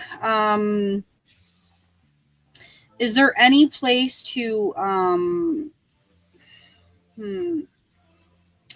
Okay, I guess what I'm going to do first is I'm going to check mechanically to see if there's just any like wires that have been chewed through, or like something that's clearly not being upkept that could explain this on like a normal level before I investigate on that, like a further level.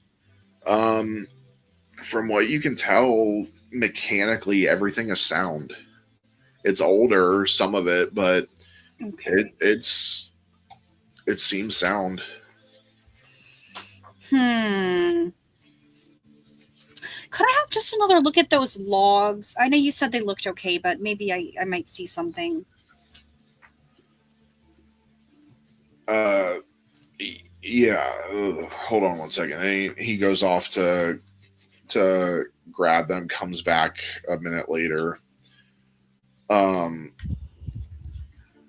And he's got the 3-ring binder and a thin stack of continuous feed printer paper. You know, that old printer paper with the perforated edges. We had one of those. Man, I wonder if you can still buy those things. And I can still hear the sound that. Yep. And then the rib,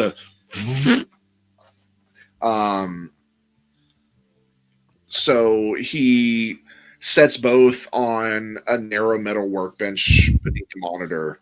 Well, this is the automation log. He's flipping open the binder to a tab labeled October 1986. The pages are neatly organized, each entry time-stamped in careful block print. every scheduled segment, every tape rotation, every station ID. It's not computerized the way big city stations are. We log manually and confirm against the timer.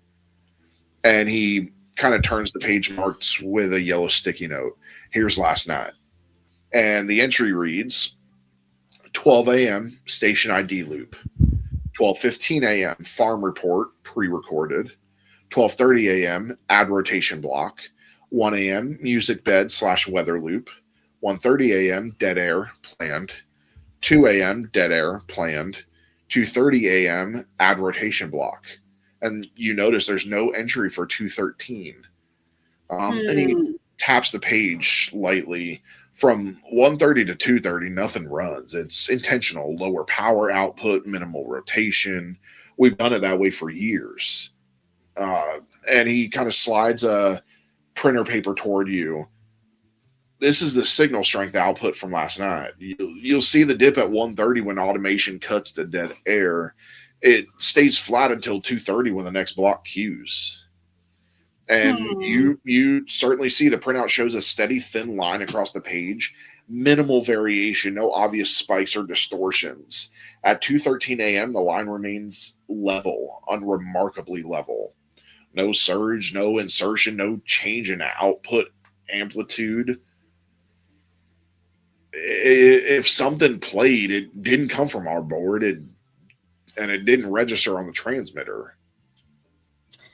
Okay, what I'm going to do is I'm going to go backward 11 nights and see if there's any kind of difference whatsoever between the day before the anomaly started and the day that the anomaly started, to see if anything was different, if there was like a weird different ad, if any like dead air was kind of changed like time-wise, if there was any kind of difference there.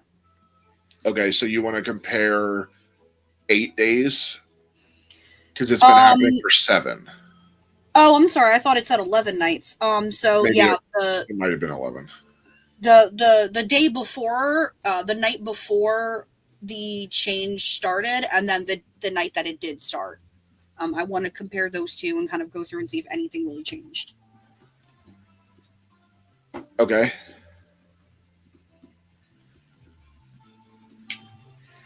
All right.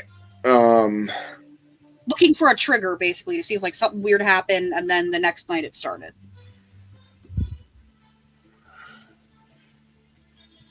Okay. So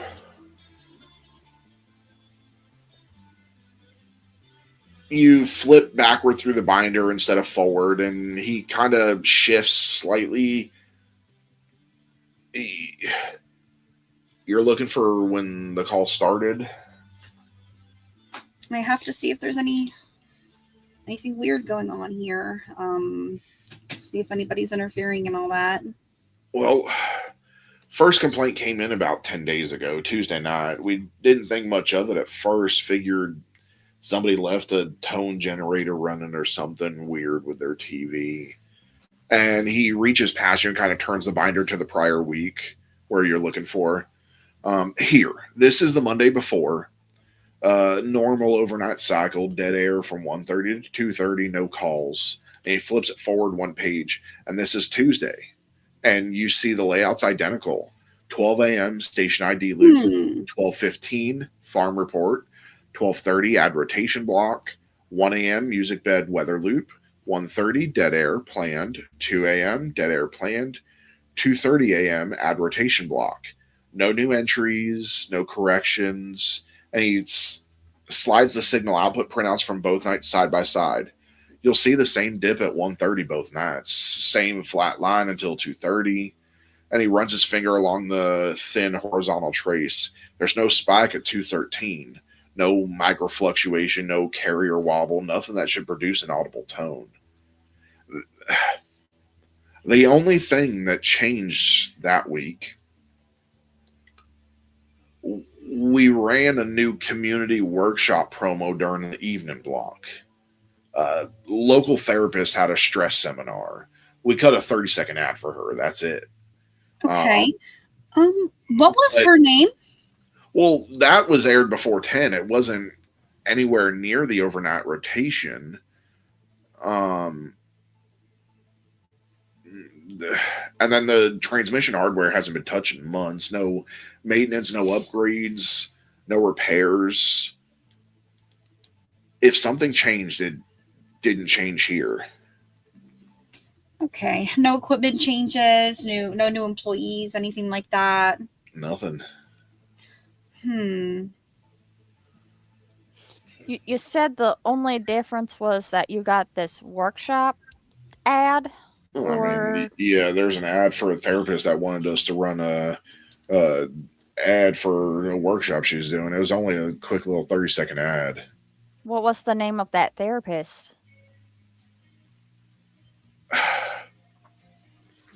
And do you still got the tape for the ad? That's Dr. Elaine Morrow. Dr. Elaine Marrow. She's been in town a few years now, took over the practice after the old guy retired. Mostly family counseling, some grief work, nothing strange about her, at least not that anyone said out loud. He kind of flips the binder again and flips forward a few pages until he finds a sheet that's clipped loosely behind the logs. We cut her the ad about 2 weeks before the first call. Community stress workshop. Said it was about sleep regulation and anxiety reduction. Had a decent turnout from what I heard. And he kind of leans in. She's the one who's missing. Sheriff says she probably left town, personal reasons. No signs of break-in at the clinic. Car still at her house. Town doesn't get a lot of missing persons. Why? You think the workshop's connected to the tone? I don't know. You're saying that was the only thing that was different. We gotta look at all possibilities. I would like a copy of the workshop ad cassette, if that would be possible. Yes, and then if you know the location of the clinic, we would love to head that way. Okay.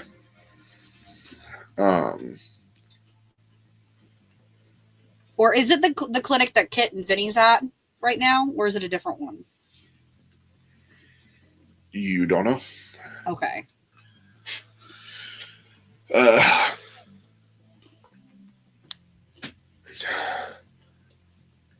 You want the ad tape? Yeah, that's easy enough. He moves back down the hallway into the studio, stepping carefully around the DJ, who watches with this mild curiosity. He reaches for a small cabinet beneath the mixing board and pulls it open. Inside, several labeled cassettes sit upright in neat rows. He kind of scans the spines and then pulls one free. Here. And you see Marrow's Sleep Workshop promo master. That's the original cut we aired. 30 seconds, nothing fancy. Recorded right in that chair. She had a calm voice, professional, no music bed under it, just her. And he goes and gets a notepad that's printed with the station's logo, and he writes carefully and tears a sheet free. Redwood Falls Behavioral Health Center. It's on Mill Road, just past the elementary school. White building, green shutters, hard to miss. Sheriff's already been through there, locked it up after she didn't show for a few appointments. If you're going in, you probably want to talk to him first. Okay. And the DJ kind of leans back in his chair. If this is about that tone nonsense, you won't find it on the tape. We listened to it twice. Technician kind of nods. It's clean. Whatever people heard, it didn't come from that cassette. Just trying to be thorough. Hope you understand. Of course. Can't I be look at too Stephanie. careful. I look at Stephanie. Is there anywhere else you wanted to check? I would like to look at the maintenance logs. I know they haven't been done in a while, but I just want to make sure that everything is lined up. All right.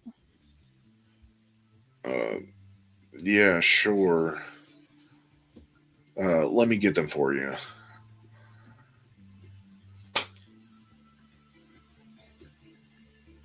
Um,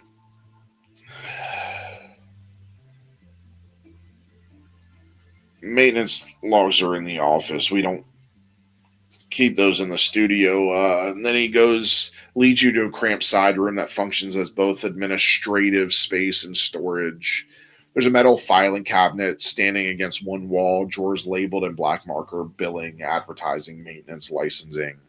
A corkboard is above the desk that holds old memos, a faded FCC compliance checklist, handwritten reminder to call Frank about tower lights. The technician pulls open the drawer marked maintenance, flips through the set of manila folders before extracting one thick with papers. He sets it down on the desk and opens it. We log everything we touch. It's a small station. If something breaks, we fix it ourselves or we call someone local, nothing corporate. And you see the pages inside are orderly, dated, and signed. Routine checks of transmitter coils, tower light bulb replacement, ground wire inspection, backup generator tests. And he even flips back several weeks. No hardware changes in the last 3 months. No new components installed. No frequency adjustments. Power output's been steady. Then he taps on an entry. Last significant work was a capacitor replacement in July. That was during daytime hours. We documented the downtime. Nothing unusual. If something mechanical caused a tone, you'd see a fluctuation, even a small one. And we haven't had any. No late night service calls, no unexplained outages. And the tower hasn't been climbed since early August. The guy wires are intact, grounded solid. Someone tampered with it physically, we know. Uh, Whatever you're chasing, it didn't start with a wrench.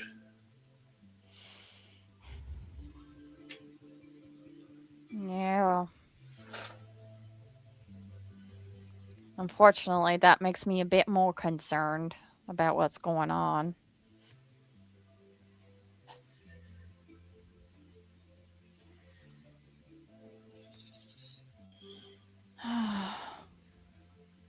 All right, well, and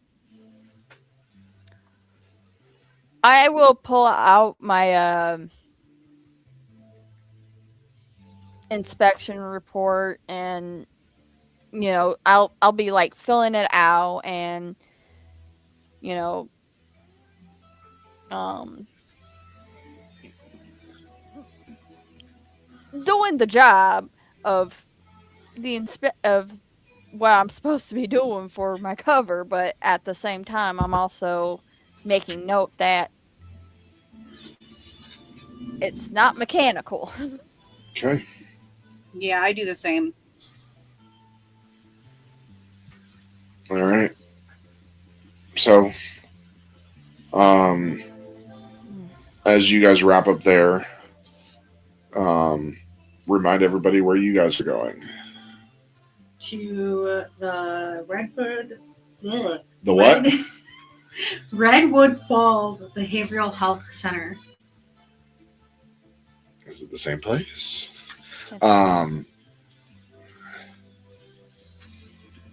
So we are going to cut to you two after our break. We will be right back, everybody. Please do not go anywhere.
All right. Sorry about that interruption.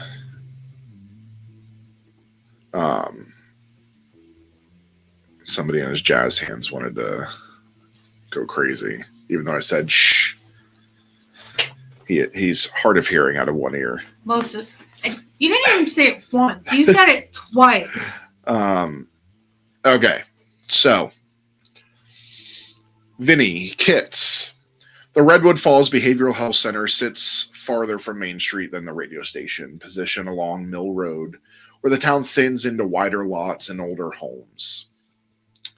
The building is modest and unassuming, set back slightly from the road behind a narrow stretch of grass that has begun to yellow with the season. It's exactly as described. White siding, green shutters, a small wooden sign near the walkway that reads Redwood Falls Behavioral Health Center, Dr. Elaine Marrow, PhD, licensed clinical psychologist. The blinds inside are partially drawn, filtering the morning light into flat, muted bands across the windows. The parking lot is empty except for a single sedan parked near the curb, dust lightly collecting along its windshield. The license plate matches local registration. There's no police tape, no visible damage. The front door is locked. A paper notice has been taped neatly to the inside of the glass. Closed until further notice. For emergencies, contact Redwood County Sheriff's Office. The paper is straight. The tape corners are pressed firmly. It does not look hastily done. The street itself is quiet. A school bus passes in the distance. The sound muted by space. Somewhere nearby,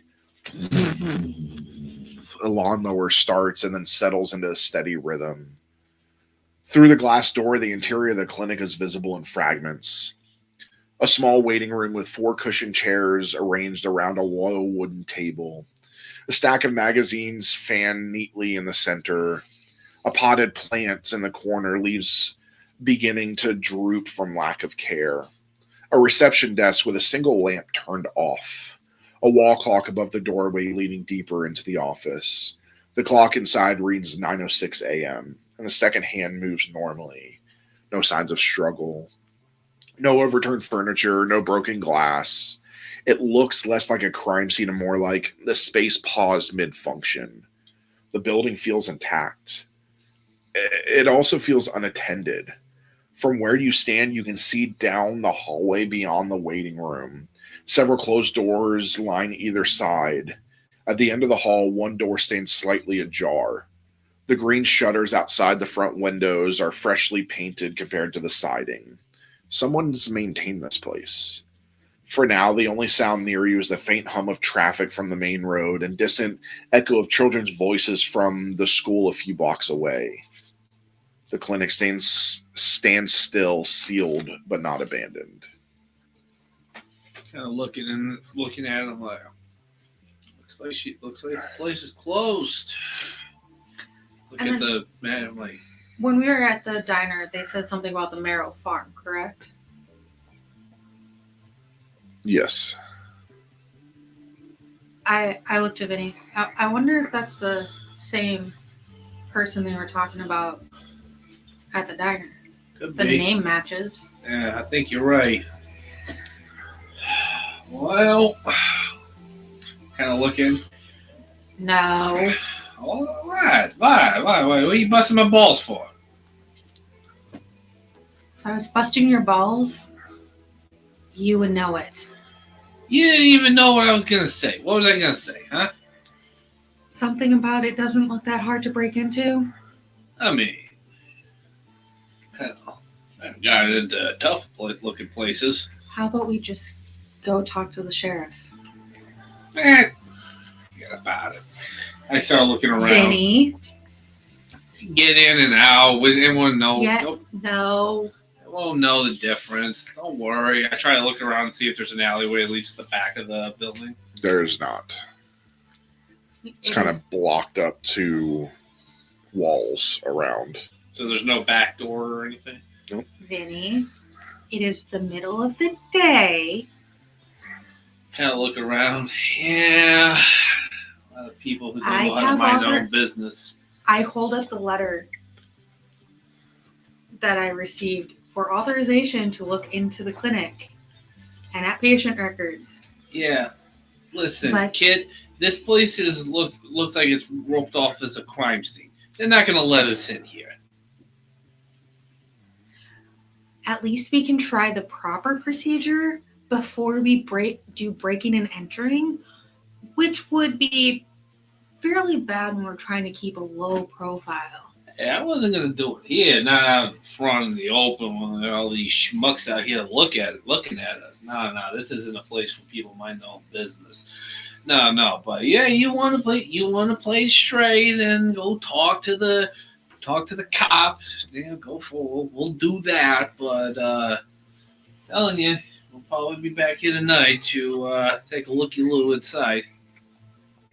So, Okay. Lead on. All right. So the sheriff's office sits just off the town square, a low brick building that shares a wall with the municipal court and a small records office. The American flag out front hangs at half tension in the mild breeze, its fabric lifting and settling without urgency. A single patrol cruiser is parked in front, engine off, dust settled lightly along the rear bumper. Inside, the space is compact and orderly. Fluorescent lights hum overhead. A front desk with a scratched laminate surface faces the door. A radio unit crackling intermittently with routine dispatch chatter.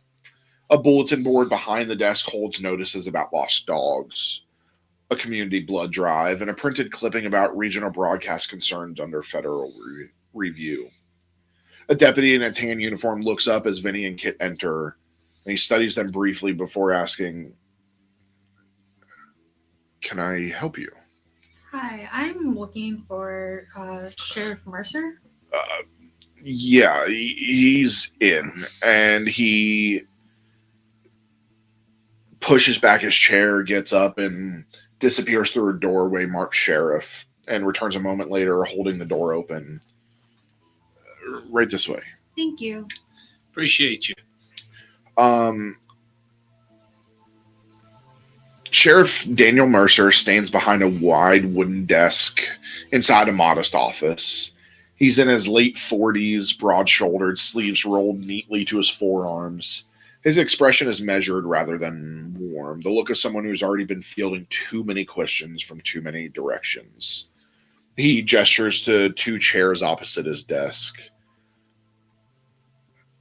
"I understand you're here about Dr. Marrow." Yes, I was hoping to get into her office. I have paperwork saying that to look at her case files and stuff to see what's going on here. Clinic's locked. No sign of forced entry, no signs of struggle inside. Her car's still at her house. Neighbors didn't see her leave. We're treating it as a missing persons case, but there's no evidence of foul play. Sorry, you're not the first outsiders to come asking about this, but I completely. I don't hand out access to a missing woman's practice without a reason. Tell me why you need inside that building. I'm just hoping to find any documentation about the sleep study she's doing to see if it's a stress response or anything like that. Yeah, well, I'm excuse me, I kind of hold my hand out. How you doing? I'm Vincent Marino. I'm with Mid Atlantic Insurance. I do risk assessment. We're trying to make sure to do a little more in depth of what's going on with the sleep study. It's just see if there's just any risk, any opening up the company to liability or anything like that. We're not trying to step on your toes or anything when you miss a person's case. That's a little outside of our ballpark. You know what I mean? You know what I mean?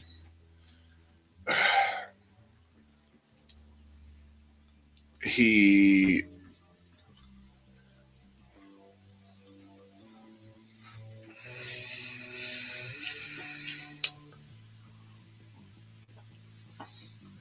So you're not investigating her disappearance, you're investigating the workshop.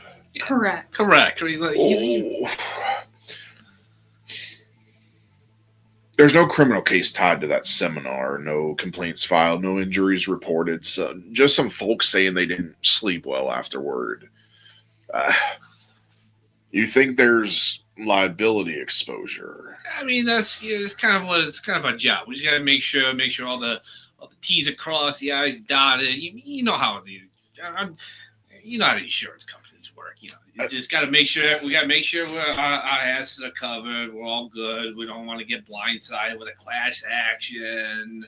Yeah. I mean, if this is about insurance and risk, then you understand why I'm cautious. Dr. Mara's missing, and until I know otherwise, her records are protected. Patient confidentiality doesn't disappear because someone out of town asked nicely. No. But in the clause of the study, it does kind of, in extreme cases, the company does have retained the right to review such cases as on a case by case.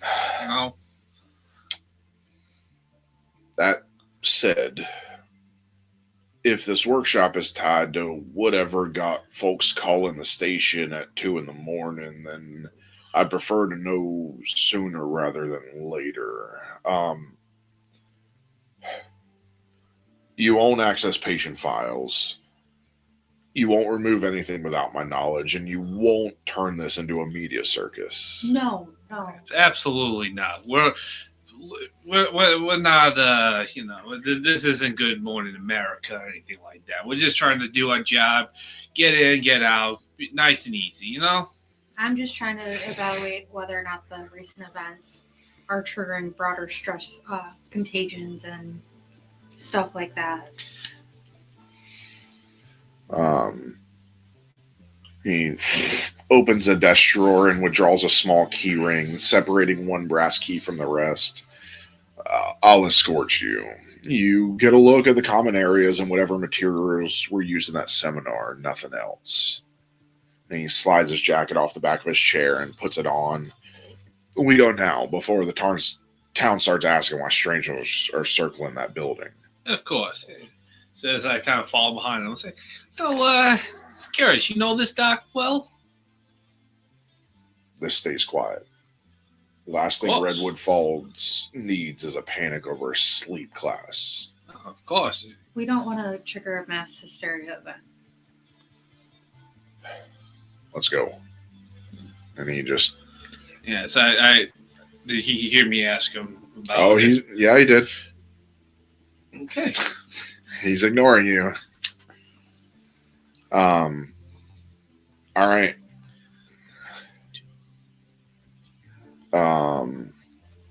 So as we're walking, I was like, so, how long you been sheriff around here? Way too long. Yeah. Feels like an eternity since I've been doing this. Has anything like this happened before? No. Our town doesn't see much. I understand that. I'm from a small town myself. You know anybody who was participating in this study? I mean, I know just about everybody in town, but everyone seems all right. Kind of give Kid a knowing look. All right, so you get in your vehicles. He leads in his cruiser. You follow behind. Morning traffic's kind of thinned now that school buses have cleared the area. The behavioral health center comes into view again at the end of the block. He parks at the curb rather than in the lot and steps out first. He walks up the short path to the front door, glancing once at the sedan still parked along the edge of the property. Belongs to her. Hasn't moved. I thought you said her car was parked at her house. No, it's. He never said that. I swore you said the car was at the house. Hold on.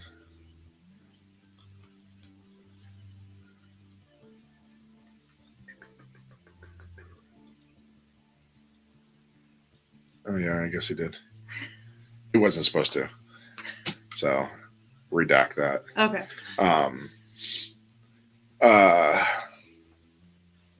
So she was kidnapped from, or she went missing from her own clinic? He removes the brass key from his pocket, unlocks the door. Latch clicks, and he pushes the door open and steps inside. The air within the clinic is cooler than outside, carrying a faint trace of disinfectant and paper. You look, and the wall clock above the reception desk reads 9:24 a.m. Secondhand moving normally. He closes the door behind you as you step in.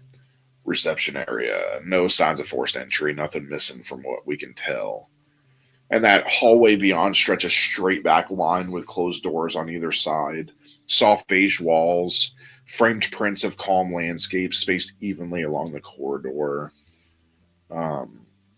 There's a faint hum from something deeper in the building, probably the ventilation system that's filling that silence. At the end of the hallway, one door remains slightly ajar. That's her office. Workshop was held in the larger room on the left. She, who else worked here besides the doc? She had a couple assistants, but that's it. They from around here? You know? Does that matter? It's big conversation. Sorry. You get common areas and materials, no patient files.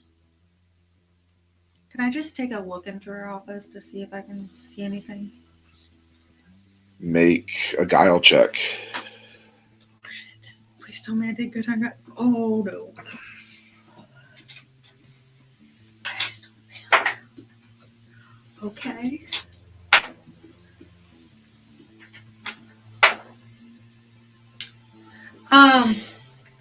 There's no fucking way that I did this on the first thing. 3 6s so far. Park at the beach.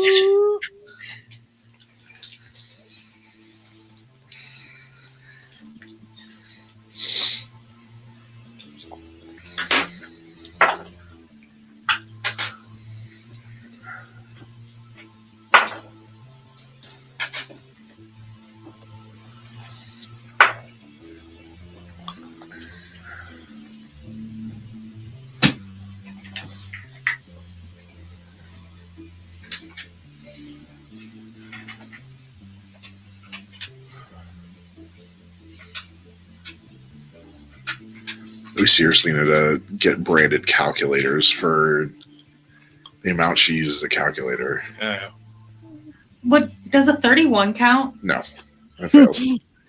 Damn it. Mostly because you can't hit a 31. 30. It's over 30. Okay, critical success.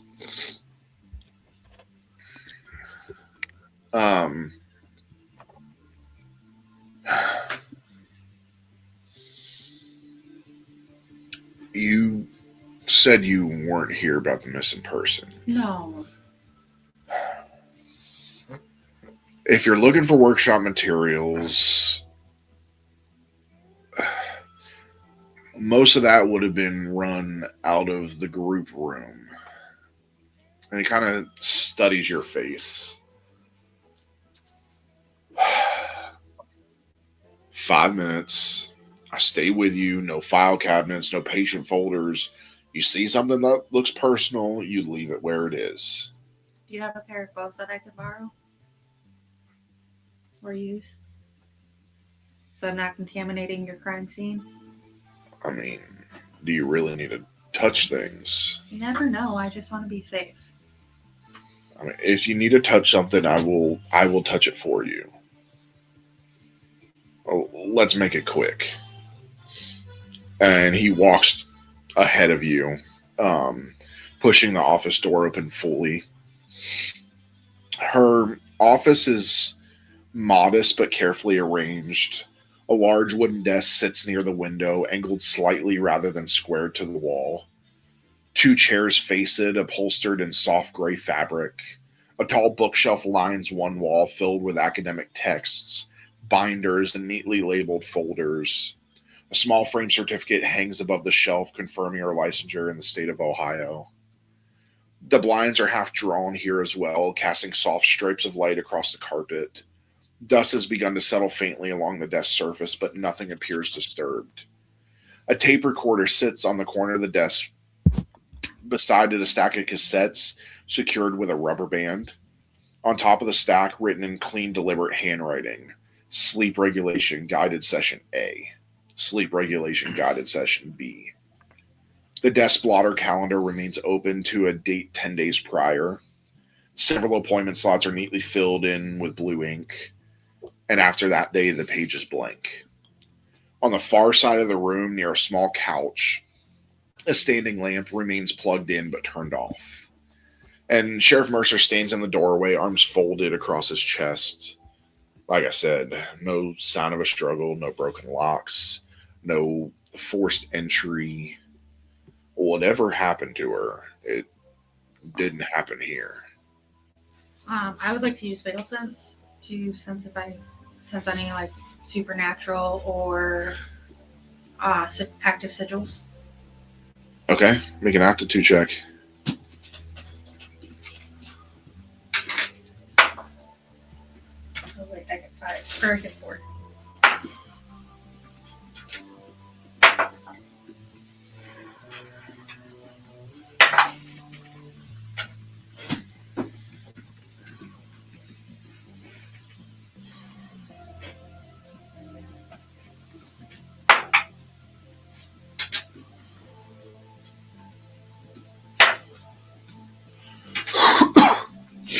So, as I'm walking through, like, following them, you said that there's no back entrance. Are there, like, windows in the offices, anything like that?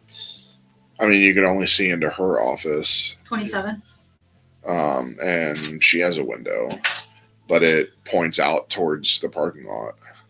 Okay. After her, I want to try something. You got what? 27. Okay. Is that a success or critical success? Or neither? Success. So I lose my edge. So,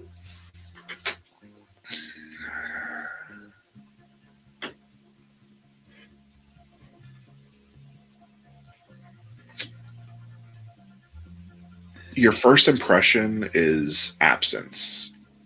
There's no active sigil carved into the walls, no geometric etching beneath the desk, no residue clinging to the bookshelves in the way ritual work often leaves behind. The air doesn't feel split or thin the way it does near a breach site. But as your focus deepens, something registers. Not in the walls, not in the furniture, but in the objects meant to carry sound. The small tape recorder on the desk carries a faint distortion in its outline, not visible to the eye, but perceptible along the edges of your awareness. The stack of cassettes beside it hold the same subtle irregularity, as though the space immediately around them is slightly misaligned. There's no glowing mark or etched symbol, but you sense structure, a pattern embedded rather than inscribed. It doesn't radiate outward like an act of summoning. It sits dormant, coiled within the medium itself. The tapes feel like containers that have held something more than a voice. The distortion is strongest at the edge of the top cassette labeled Sleep Regulation Guided Session A. It's not aggressive, but it's just there. The rest of the room remains clean. No threshold marking at the door, no ritual circle beneath the rug, no sigil hidden behind framed credentials.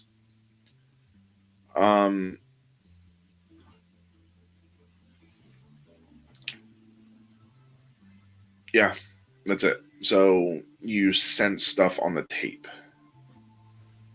How many sleep studies did she end up doing? As far as I can tell, it only lasted for like a day. I can't tell you how many she ended up doing, though. I wasn't involved. Is it possible that I could take the tapes and the tape recorder to listen to them, and then I will bring them back to you at the station? Make a guile check.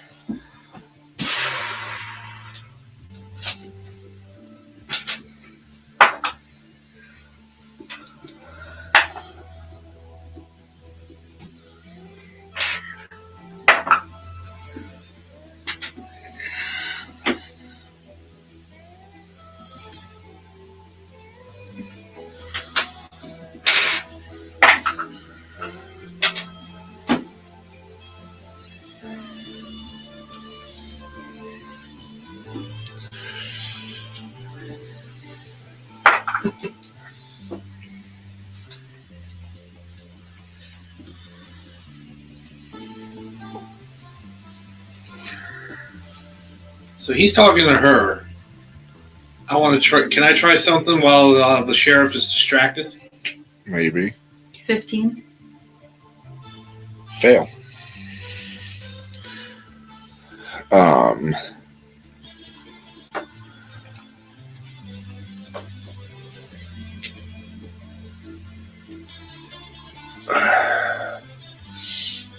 No. He steps further into the room. Those belong to a missing person. Whatever's on them is part of her professional practice. I don't release materials like that without a warrant or a family request. He glances down and looks at them himself for the first time. Sleep regulation guided session. If that's what you're interested in, you can listen to it here with me present. You don't remove anything from this office, not tapes, not notes, not equipment. I already bent my own rules letting y'all in here. If you want to review the recording, we do it here and we do it once. You understand me? Yeah. Thank you. Okay. While he's distracted talking to her, I want to just subtly, without him noticing, unlatch the window so that it's not locked. That's all I want to do. Well, what happens if there's no latches? That's why okay, then let me clarify. Let me look and see if there's a latch. There are no latches. This is a behavioral health facility. There's no way for me to just open that window. No, there's behavioral health facilities don't have opening windows. I thought they would in the office. Oh, what if a patient gets in there? They don't have opening windows. Okay. Never mind then. Okay. All right.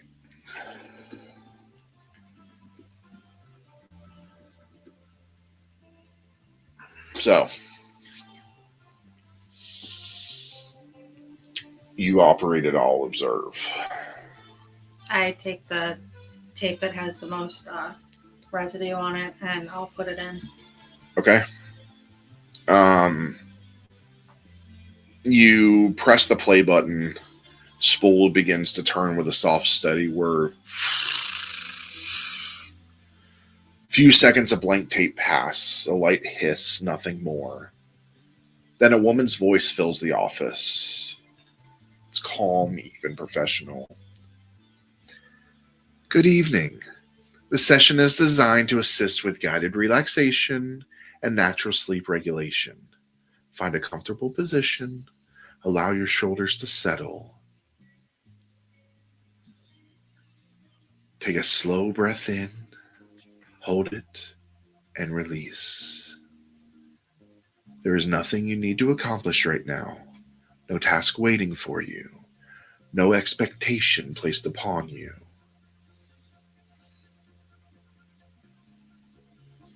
Imagine a hallway, soft lighting, quiet walls, doors closed gently along either side. Continue walking forward. There is a door at the end. Do not open the door. Simply observe it, acknowledge it, and allow yourself to remain where you are.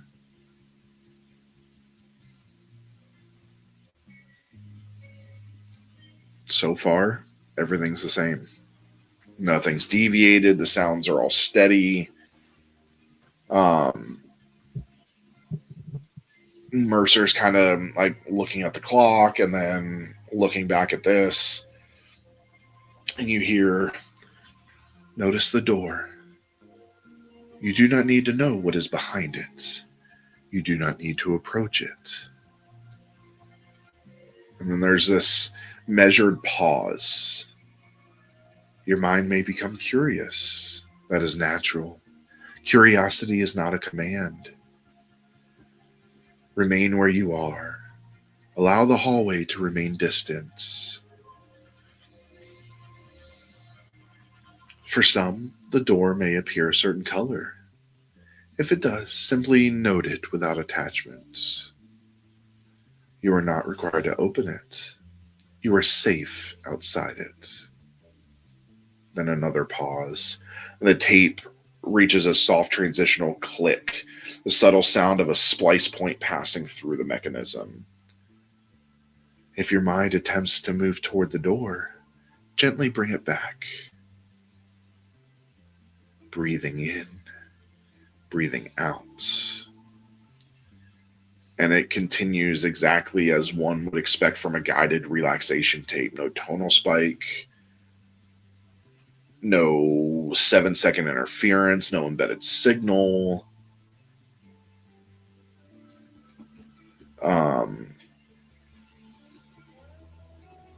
And are you going to continue to listen? No. No? Okay, so you'll hit pause? Yeah. Okay. How many people participated in the sleep study? Do you know? I don't know. I was not involved in any of this. I'm just the sheriff.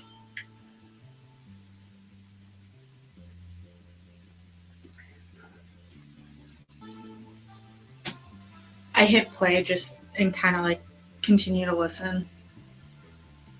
Okay.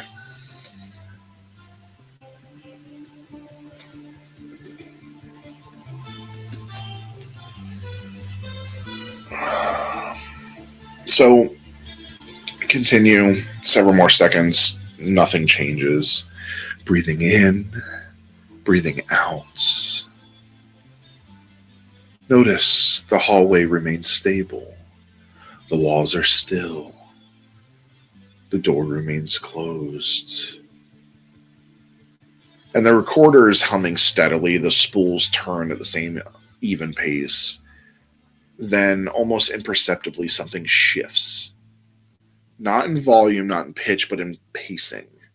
There's a fraction of a second of silence where there should not be one.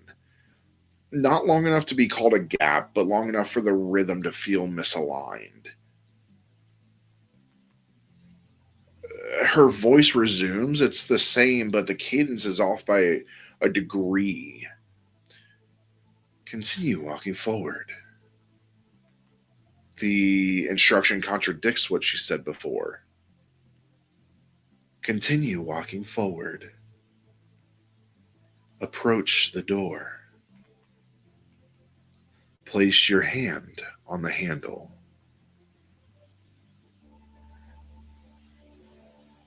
The recorder emits a faint click again, but this time the click doesn't align with a visible splice mark on the tape window. You may open it. And Sheriff Mercer says, this wasn't in the first part. No, it's. Does that sound like her voice? Yeah. Open the door. There's now this subtle, this low sound beneath the voice. It's like a faint resonance of an enclosed space. You have already opened it. Step through. You gonna continue? Yeah.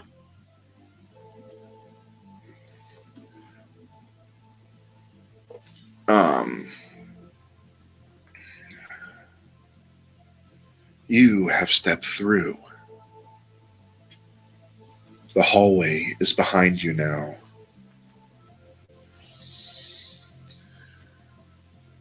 You're in a room. It's quiet here. There's this long pause, longer than any of the pauses so far. In this room, there is a clock. Look at the clock. And Sheriff Mercer glances at the clock reflexively, and he's kind of irritated that he looked at it. I kind of raised my eyebrow at the sheriff. What time does it read? It reads 2:13. I look at the clock to see if it's actually... No. If the clock reads 2:13, remain still. If the clock does not read 2:13, wait. You may hear a tone. You may believe the tone is external. It is not. You may believe you are listening, but you are not the only one. You open the door. You open the door. You open the door. So, yeah, so some? Remain calm. Do not attempt to close the door. You are being observed. You keep playing? I'm kind of looking at the sheriff. He kind of like has leaned back away from the recording a little bit, like all of you instinctively have. Like, what the fuck is this? I kind of look at the sheriff. I'm like, I'm listen to this? actively taking notes of what's going on. You listen to this? Yeah, I've got ears. No, you listened to this before? No. I've had no reason to. I don't like the doc. Neither the doc. And he hits play to continue. Observation is not harm. Remain where you are. You may feel the room has changed. It is not. You may feel that something is behind you. And you see Sheriff Mercer's shoulders tense. Do not turn. You are safe as long as you remain still.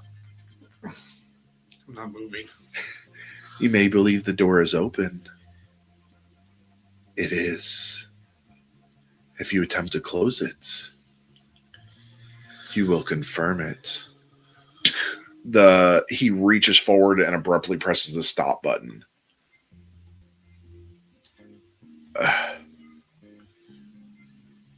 That was not a relaxation tape. No. Maybe for he works at the morgue or something. If you attempt to close it, you will confirm it.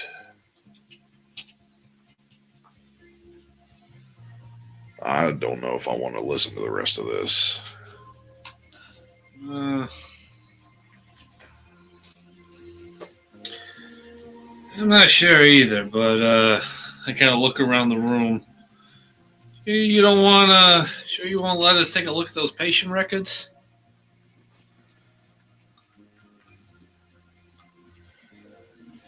Uh, Was she acting weird or anything in the events leading up to? Not that I can tell. The overhead lights cut out. Whoa! You forget to pay the electric bill? The office drops into sudden shadow, lit only by the narrow stripes of daylight bleeding through the blinds.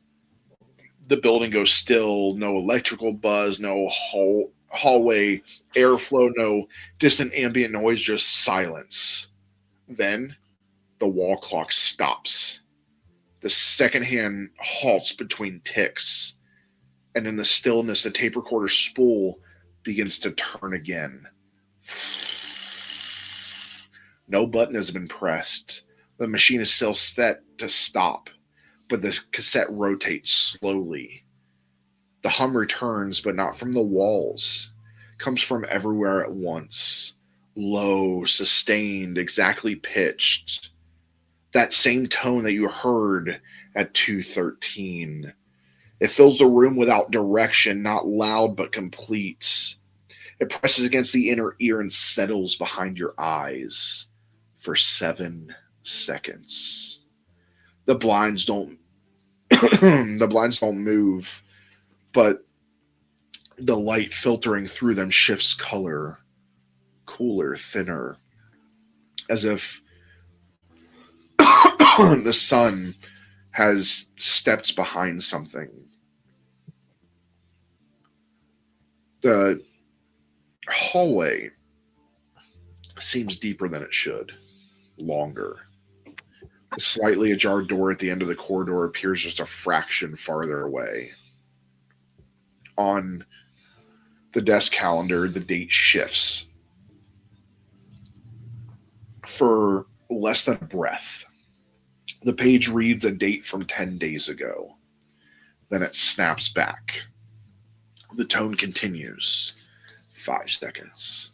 6. 7. The tone stops. The spools cease turning. The overhead lights return with a soft electrical pop. Everything is back as it was, and you look at the clock. 9:36 a.m. Sheriff Mercer looks at it, then looks at you. Tell me, that was part of the recording. I don't know. Little, the lights, they play tricks in the mind. It's whatever. I wouldn't think too much on it.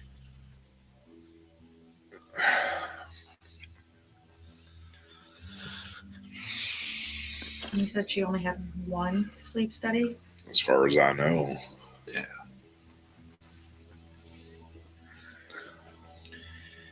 Well, if we're not going to be able to look at the records, we saw, not sure what this the doc was up to, but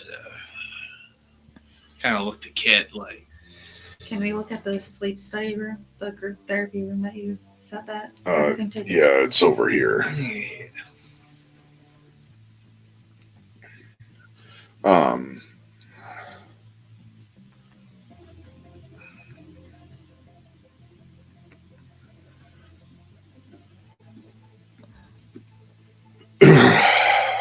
So he steps away from the desk and toward the hallway, the movement controlled but quicker than before. The workshop room's this way.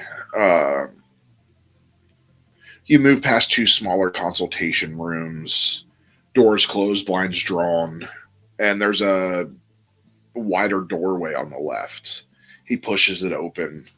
The group therapy room is larger than the individual offices, arranged with intention. 12 stackable chairs sit in a loose circle at the center of the space, evenly spaced as if recently set and never disturbed. A small folding table rests against the far wall with a box of tissues and a pitcher of water besides a stack of paper cups. A whiteboard hangs near the front of the room, clean except for a faint ghosting where something had been once erased. The words are still barely visible if the light catches it at the right angle. The blinds here are drawn more tightly, muting the daylight into a softer wash. A standing lamp in the corner remains unplugged. The air smells faintly of dry erase marker and carpet cleaner. On the whiteboard tray sits a single marker and an eraser. He steps inside. This is where she ran the seminar. Where was the sleep study? Like, was it individual? Was it at home? I don't know. From what I'm recalling, maybe, I don't know the exact number, maybe about 15 people attended. Mostly adults, a few teenagers. They said she played an audio session, had them close their eyes, standard relaxation stuff. Who are you finding this out from? You said you seem to know a little bit more than I would think the local sheriff would know. I mean, if you were the sheriff of a town, wouldn't you want to know what's going on? No, just making an observation.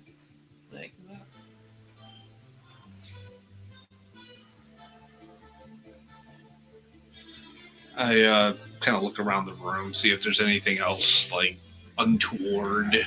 Just like I said, their whiteboard, there's something that has been erased on it that if the light catches it a certain way, you can see what it is. But Okay, I try to make it out and see. Make an aptitude check.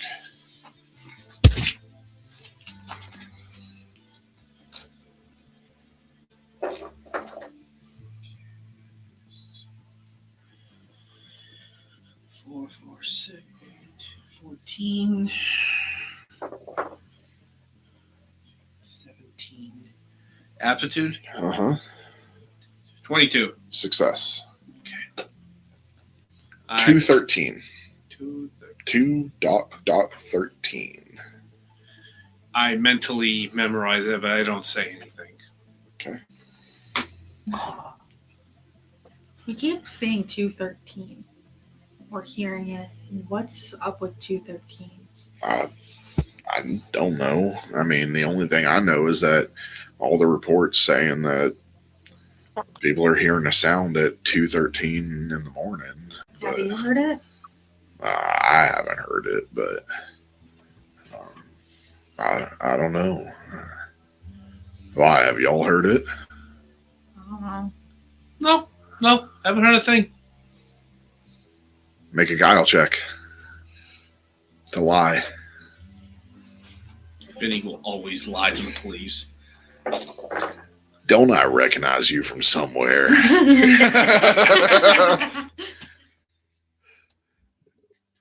Wait a second, you're not an insurance. Yes, I am. I got your wanted poster up on my wall. Vinny doesn't get on wanted posters. 18. Okay. All right. Is there anything else you need to see, or is that enough? I kind of look at Kit and I was like, well, I mean, we can't go through the records, and we're not investigating the missing persons, because that's your department. Yeah, I see we're done for now. Yeah, absolutely. All right, I'll walk you out then. Yeah, appreciate you. Hey, make sure you guys are ahead of him. As we're walking through, I want to kind of like nonchalantly scan everything, like see if there's windows, like obviously in the back area where the patients are, you said I can tell there's no windows I can access, but I want to see if there's anything up in front that I can, if there's some other point of interest. of like windows and stuff. No. Windows and just the main door? That's just the main door. Okay. Place like this is built to keep people in. All right. So I will say, as he escorts you out, he makes sure you guys get in your car. I shake his hand and was like, thank you. Yeah, I go. I was like, much appreciated, Sheriff. Nice meeting you. You got soft hands.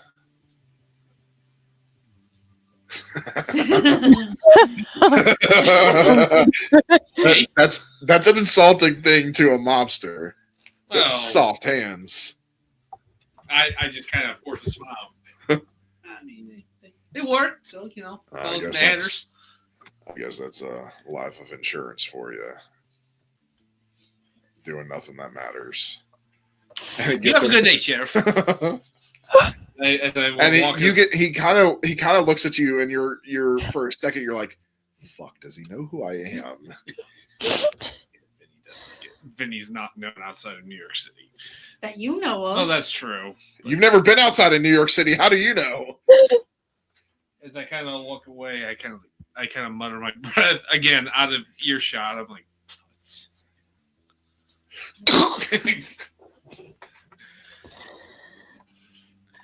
Sorry, wrong year for police brutality. No, it's the right year. We still got a couple years until a certain thing. Yeah. I kind of go to the car and get in the driver's seat, wait for Kit to get in. I get in the passenger seat just to piss Tiffany off. They're not there. They're not there. We drop Oh them no, off. when we go pick them up. Oh, I'm like, okay. I'm like, all right, let's go get the others. You need to destroy that too. I thought we said we You were need to do walking a- back to the motel, so we're at the motel after having walked. Yeah. I'm like, oh, Yeah. we got other things. We got more than just that to do there. So I put in gear, drive off to the motel, and park. I go over to the other two rooms and go. Police. And I open my door. Let's go to the diner and have some lunch and let's compare no. notes. What? We are not comparing notes out in public. I mean, diners. That's kind of what the diner's there for. What's it there for? That's what I designed it for. Bullshit. A diner that nobody goes to. Or like a Have you bath- never seen movies in the 80s? No, See. she hasn't. I can tell you that. Have you ever watched The Breakfast Club? God damn it. No. They're just No. you get to This the is hotel what and I deal with. there's somebody standing outside the room with a boombox. Okay, John Cusack, calm down. See, this is what I go through, everybody, all the time when I make references she doesn't understand. I'm joking. Sit on the couch tonight. Okay, so Sorry. you get to the diner, the bell rings, and the lunch crowd is heavier than the night prior. A few booths are filled with mill workers in uniform shirts, sleeves rolled up, talking over plates of sandwiches and fries. Two elderly women sit near the window sharing coffee and a slice of pie. The television in the corner plays a midday news segment with the volume low, captions crawling steadily along the bottom of the screen. The waitress from the night before notices you immediately. Recognition flashes across her face. Back again. Oh, you folks must be settling in, grabbing menus. She takes you to a booth near the center of the room. You can smell grilled onions and coffee filling the air. Silverware clinks against ceramic plates. Someone laughs a little too loudly at something near the counter. From that booth, you can see most of the diner and the front windows. Outside, Main Street carries on without pause. Portable radio behind the counter is tuned to WRFN 1340 AM. The afternoon host speaks evenly about local zoning issues. She pours coffee and waits, pen poised above her order pad, waiting for an order. I scan the menu and look at what the lunch specials are. You see like turkey club and grilled cheese, soups, things like that. Do they have any pastrami? BLT? Sure. A BLT? Sure. I order a pastrami and a rice sandwich with a side of fries. Okay. BLT. I'll take a BLT. Extra bacon, please. I'll take a turkey club with mayonnaise and ketchup on the side.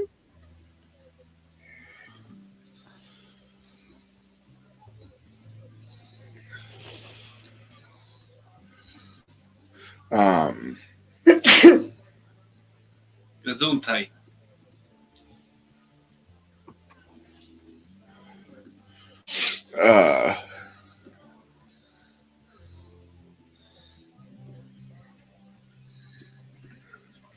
So she kind of writes everything down,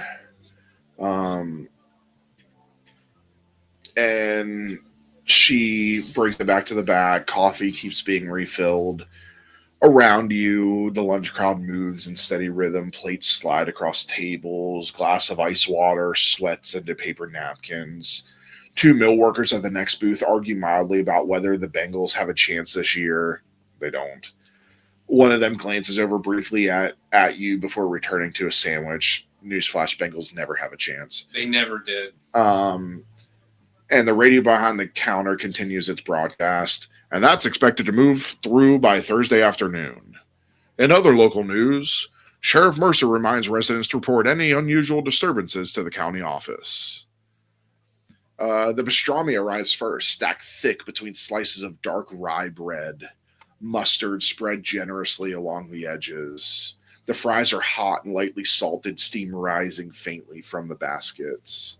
Take some salt, pour a little extra because I like a little extra salt. Put some on my hand and. The BLT follows, the extra bacon layered in crisp strips that extend beyond the bread. Your BLT as well. The turkey club is neatly cut into quarters, toothpicks holding the layers together, and small plastic cups of mayo and ketchup set carefully on the side. She sets everything down with practice efficiency. Anything else I can grab you? Not right now, thank you. Are there ashtrays at the table? Yes, there are. So It's the 80s. There's yeah, ashtrays it's the everywhere. 80s. That's what I was like. The It's big the 80s. ceramic ashtrays And I take out a that pack of are in cigarettes. grandmother's and I light one. houses. I pull out one too. I'm like, light? Can I get a light, please? Waitress Right. walks away and she lights one. So, what you guys find? I say in kind of a low voice. Well, it kind of seems like everything started when they ran an ad for our person of interest who's went missing. I couldn't find anything like technologically or otherwise when it came to why it was happening other than that. I did manage to get the master tape for that ad. I kind of look over to Kid and like, well, we found something unusual. I kind of gesture for Kid. That sleep study wasn't a sleep study. Oh. I don't know what she was up to, but unless that study was, giving people nightmares, well, no, I'm going to have one tonight. Oh, good idea. Thanks. I kind of like glance over quickly. Listen, We couldn't get much because the sheriff was with us. he's paranoid. He knows something. He knows more than he's talking about. And I don't mean beyond the purview of a law enforcement agent. He knows stuff. He wouldn't even confirm he knew the doc. he couldn't tell us anything about if anybody from the area was in the study. It's like over a dozen people. He just says he's acting like he don't know nobody. Yet he went on like, oh, I'm the sheriff. I know everything. Yes, but we're also outsiders. No, listen. I get that. But he's too cagey. He was acting too cagey. You were acting too sus. I was acting sus. I was acting normal. Listen, I never met a cop I trusted ever. Okay, and this one, Mr. Fucking cowpoke, little middle town America cop, he's no different. He's hiding something. The only difference is that I'm pretty sure I can't just flash him a couple of C notes and we can get some info. All right? Can I glance around and make sure the cop's not in here? He's not. He's sitting at the booth behind you like this. He's like. So Can you repeat that? Cowpoke? What was that? How do you spell that? He went from saying that he didn't know anybody in the study, didn't know how many people in the study, to saying there was about 15 adults and some teenagers. Like I said, very suspicious. He knows more than he's talking about, but he ain't gonna talk. We're gonna have to go in there ourselves and find some info. Did you find anything like notes or? We weren't allowed to look. Guy was like a vulture. He's I hovered listened over us. to the first sleep study tape, and I looked at Stephanie. It felt off. I don't know what, like I said, I don't know what the hell they were up to in there, but it wasn't trying to give people a good night's sleep. So the sheriff heard the tape too, though. Mm-hmm. He looked just as much. But I don't think he believes the tape because I think he knows the doc personally. But look, we need to Maybe he's banging the dog. destroy that tape because we're not supposed to listen to these things more than once, and that cop might if That's he wants to still investigate. weird. Well, yeah, but nothing else weird happened. Just the weird tape. Oh well, the lights went out. If you could consider that weird.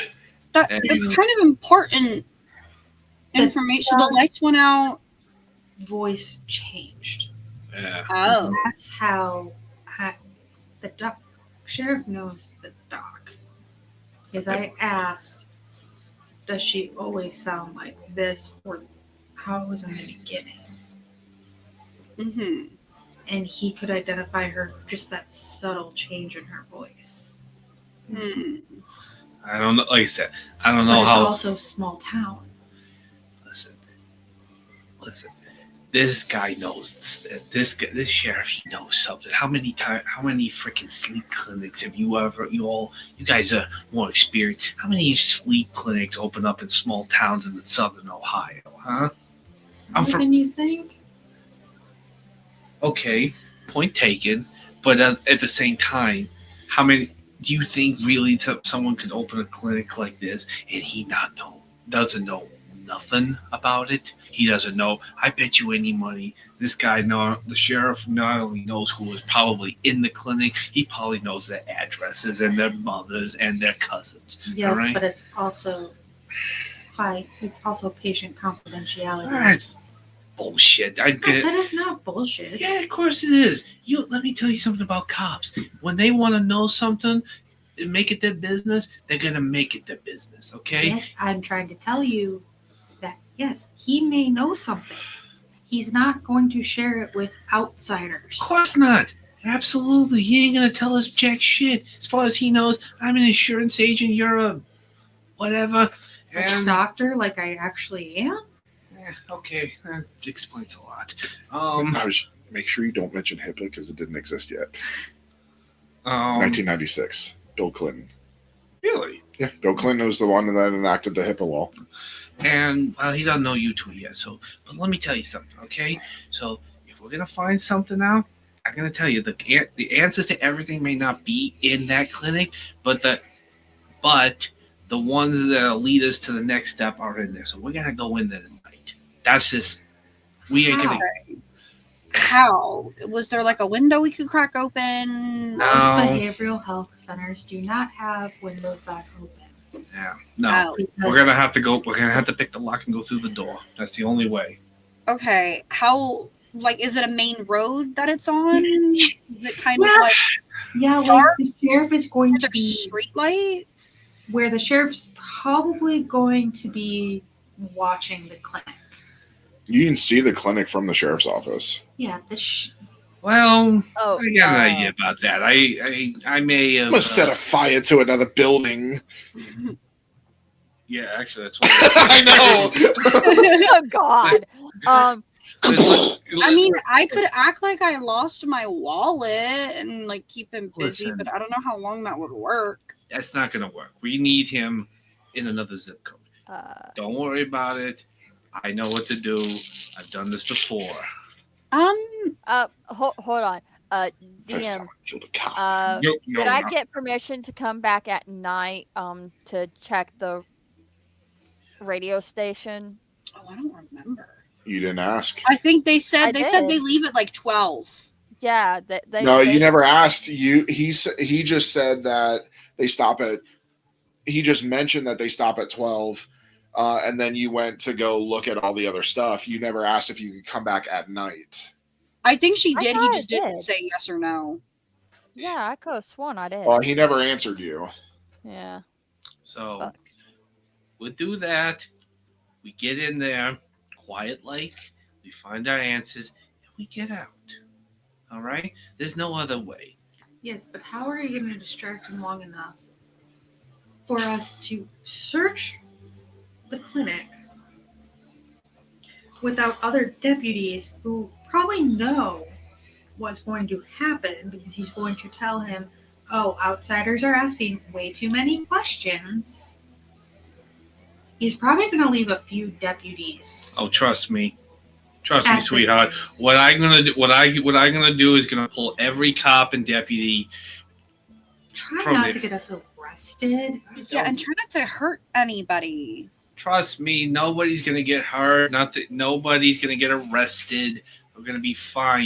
You ladies need to relax. I'm telling And you, he's got it.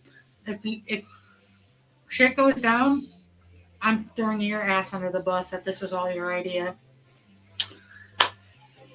Need I remind I you what am happens to not. rats? Going to jail. They go Like sleeping your with the dumb fishes. Look at Brazzi swim to the fishes. I Um, refuse Go to go put to your concrete shoes on. I mean, what I'm concerned about is we all just arrived and suddenly stuff's gonna happen.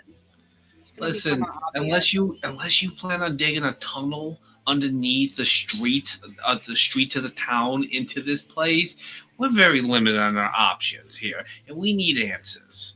Were Well, there it's like I events? find out where Can the we farm- listen to Bruno the farmhouse is. ad first? Because that's when they said that the tone started after the complaints started Oh. after the ad was run. It started. The complaint started after the sleep study. Mm-hmm. And that's what the sheriff told us. That the Listen. it started 10 days ago. Listen, our answers are at the clinic. But That's listen. I get I it. have You a guys don't want. boombox. You guys are new to things. You don't Okay. want to. do you know anything about doctors and how sometimes we take the files home to chart? I mean, I dated a nurse once. Does that count? No. She held me with a bullet wound in an obvious place. We could. I mean, you did hear them over here last night. Something happened at the Moreno farm, Listen, or however you pronounce your name, Marrow. Marrow. listen. He may be looking at the clinic, but I guarantee you, he's definitely looking at the doc's house. Okay. If you want to go off and look at the farm and go play with the chickens, you go right ahead. I'll go to the clinic and I'll see what I find. Okay, I'm used to that. I'm used to doing stuff like that.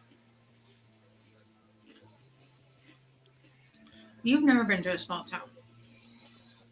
As Long Island, any place in Long Island count? No. And no, I probably haven't. Not like this. Everybody's suspicious of us. No, well, can't help that. Everyone's suspicious of where I'm from too. It's not like everyone's pretty trusting where I'm from. 80s Brooklyn? What?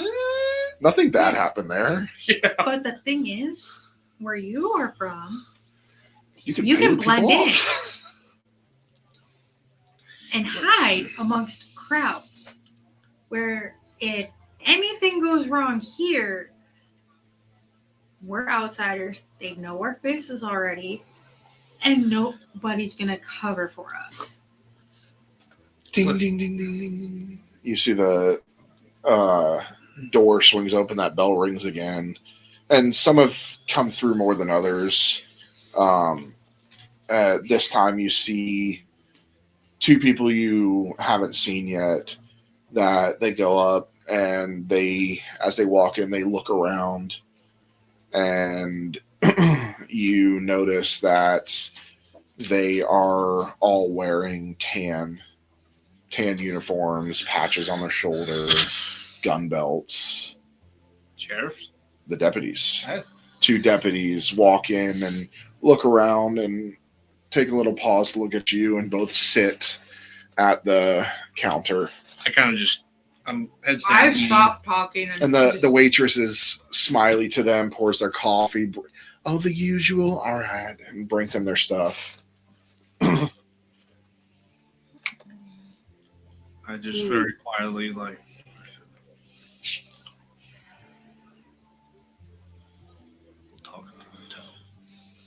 and I kind of finish up eating.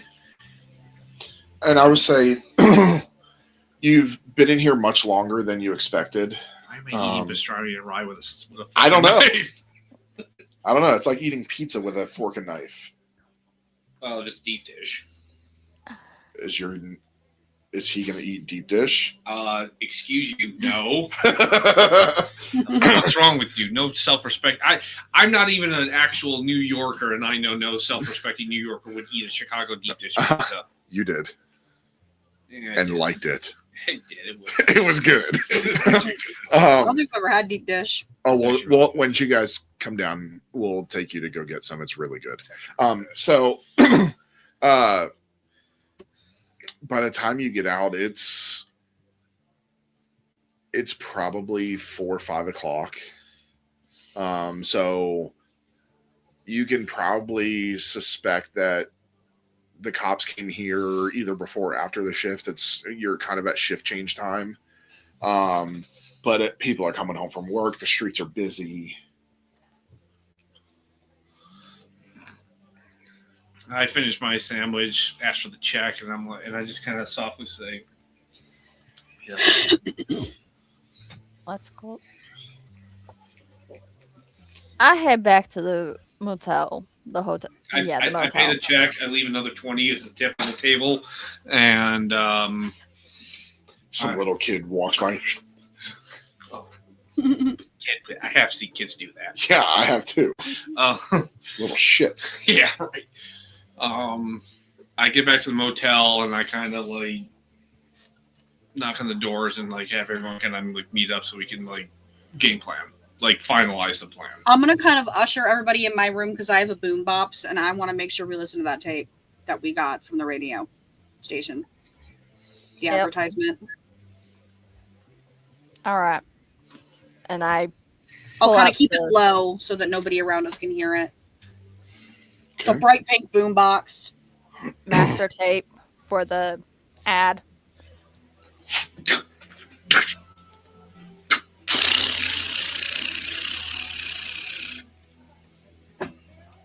Nothing. What is it? Static. This is the ad? This is what you got? Huh. This Tell me. the original tape. Yeah. I think you got played. No, it's supposed to have her because they recorded it in station. I think you got played. I don't think this is the original. I think they wanted you out of there. All right, listen. Looks like we got We got 3 places to go. There's 4 of us, but I know I'm going to the clinic. The answers, a lot of answers are in there. I don't think she would have the files that we're looking for in the clinic. Maybe not all of them, but Because I didn't see anything. we didn't get a chance to really look. We had Sheriff Dudley Do-Right hanging around us. There was no appointments left on her calendar before 10 days ago, or after 10 days ago. There's no files in her office, which most doctors have files in their office. It could be in another room. We gotta listen. I'm telling you, my gut is telling me there's answers in that clinic. My gut's telling me this is a cover-up and someone's trying to protect the doc. Well, listen, we can both be right. What exactly did that tape say? For some reason, you can't remember. Neither of you. It's like when you're trying to remember something and you think you remember and it's right there, but you can't quite get it. Yeah. You forgot something, but you can't remember what you forgot. Wait. Didn't you write stuff down? I saw you with that little paper and what? I pull out my notepad. It's blank. Wait, Completely blank. I take my pen and scribble. They right? What, you use invisible ink or something? I flip back to see if there's any other of my case notes from before. From previous cases, yeah. I took notes. I saw you write. Okay, listen. Issue settled. We're going into the clinic. Some weird shit's going on there. I don't know. I'm sorry, but I'm calling an audible on this. I'm going into What? an audible. Don't you watch football? Aren't you? Where are you from? Huh? Where are you from? You gotta watch the Jets, man.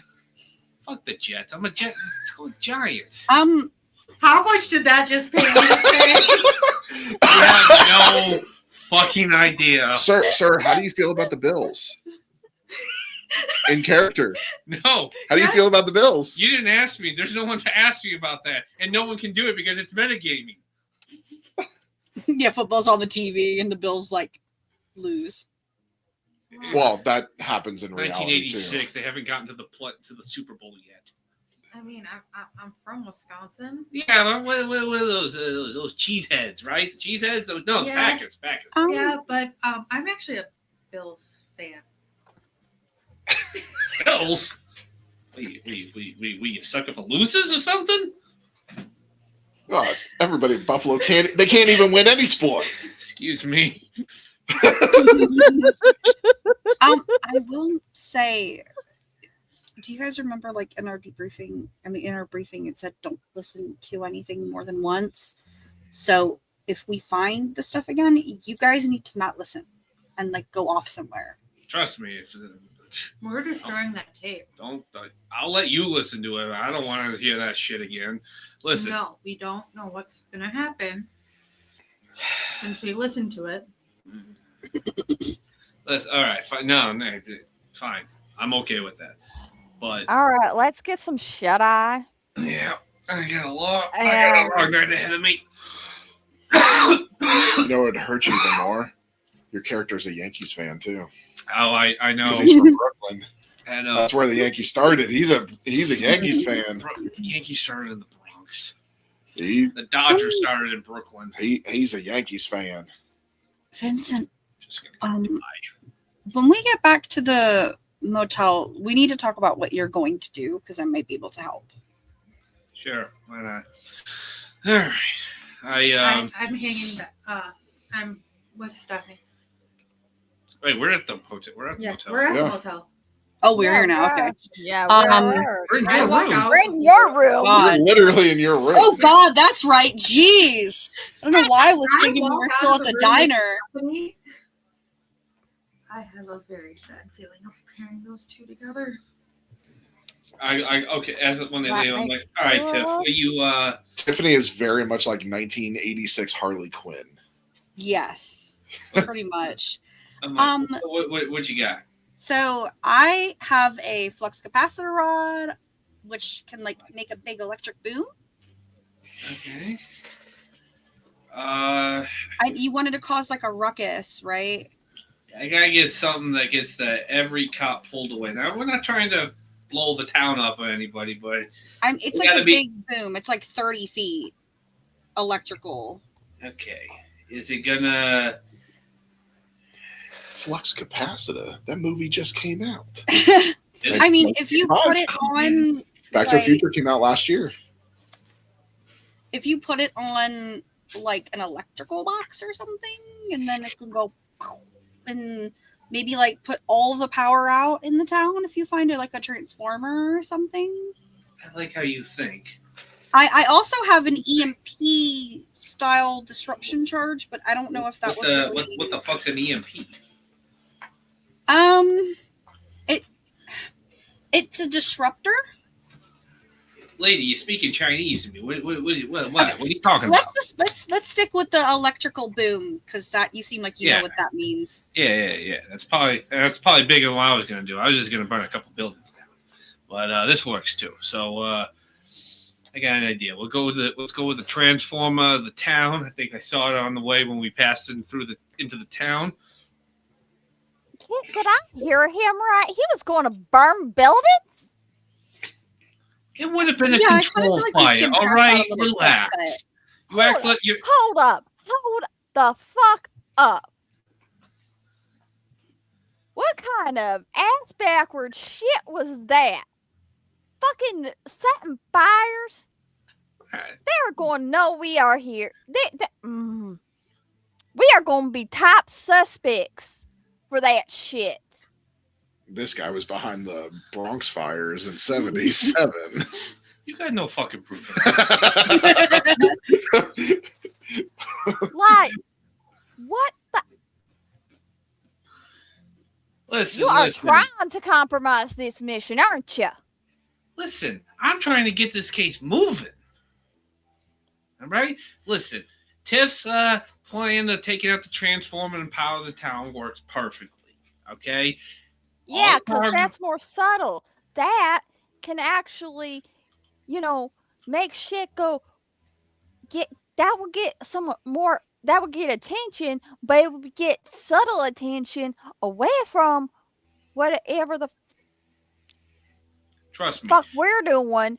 But still, It works out perfectly, okay? Power goes out, cops go investigate, and then even if they leave some guy at the station, some fat fuck at the station, okay? It's dark. They won't see us. Did we notice if anybody was fat at the station? No. Oh. Overanalyzing my insults? Yes. So we do that. We get into the clinic. We find what we need, and we're out. Easy peasy. No worries. Okay? Trust me. I know what I'm talking about.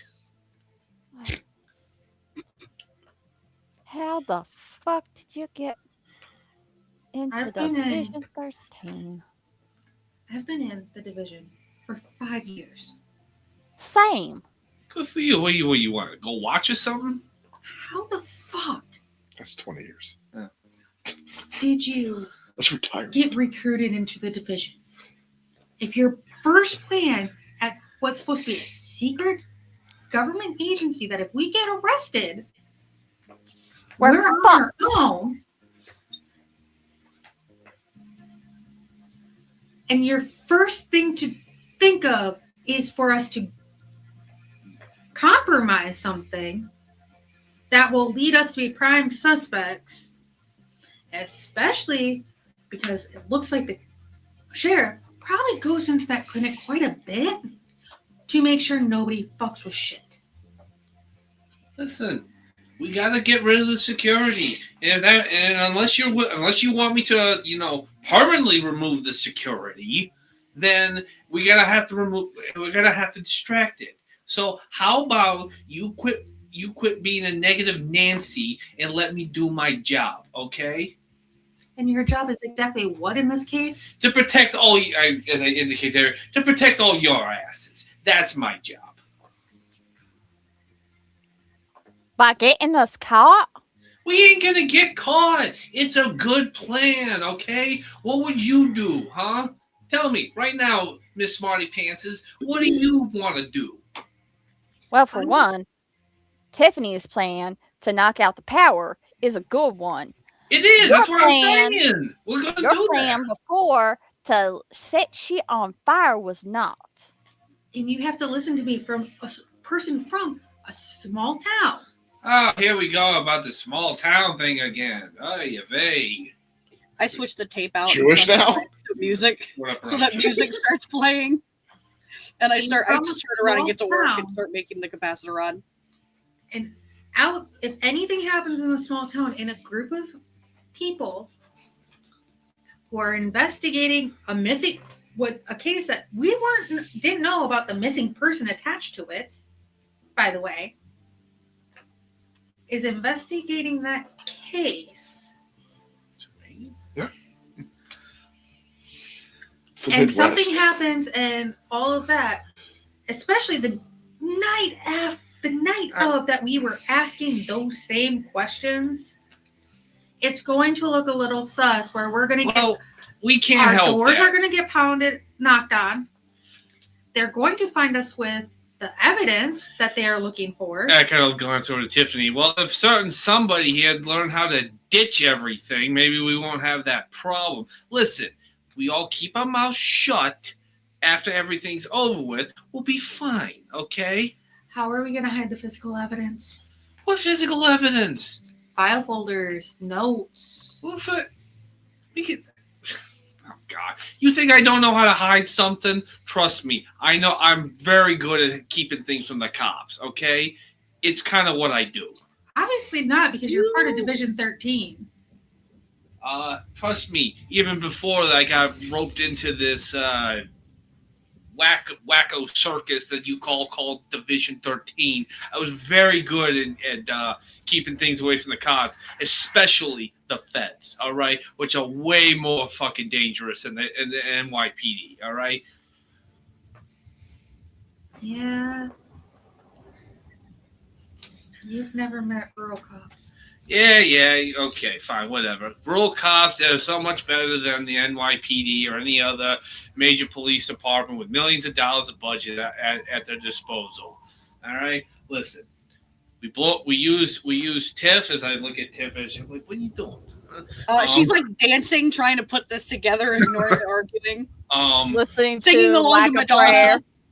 We cut the power. It's done. Once she takes out the power, I get in. It'll take me maybe a minute, and then once I'm in, I can find everything we need to, and then I'll be out. They won't even know I was there. Okay? Do you even know what you're looking for? And I'm like, I would assume I would look for the files, and then I just Do you start. do you know any of the people that were part of the sleep clinic? Well, that's what kind of looking through the files was meant to be. I was supposed to answer those questions. And I hold up my notepad. You saw me physically write shit down. What says that those files are going to have what you need? That will tell you that they were part of the sleep study. Well, those things went away after we listened to to that recording. I'm not listening to that. In fact, I'm probably gonna toss that thing in the trash when I see it. Listen, you got a better idea, by all means, drop it, lay it on me. I kind of lean back against the wall. No, wait, go ahead. What's your brilliant move, Doc? I don't have one. Oh, yeah, there you Because go. the missing doctor makes this case completely fucked up. Of course it is. And we got to look and see at the patients. We got to see who all the factors are. For all we know, For all we know, Dr. Crazy made one of her patients go even more crazy, and he stuffed out. How are we gonna know who the patients are? Let's see. Wait, when did Jeopardy start? It's very critical. I know this before I make this reference. 64. Okay. Hey, Alex, what do you know? We need to freaking. And Alex started in 84. Okay, good. So yeah. Wait, there was another host before Alex. Yeah. I always thought he was always. No, somebody did it 20 years before him. It's like, hey, Rest in what do peace, you know? Alex. We gotta look in the files. Which are in the clinic. If you don't want to go, don't go. I could use your help doing it because hey, I'm not a doc. You are. I just looked at Stephanie. Why are we always put with the new people?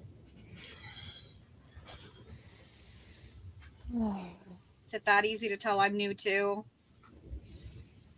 You were, I wasn't sure about him. I knew for sure. He's too eager to blow shit up.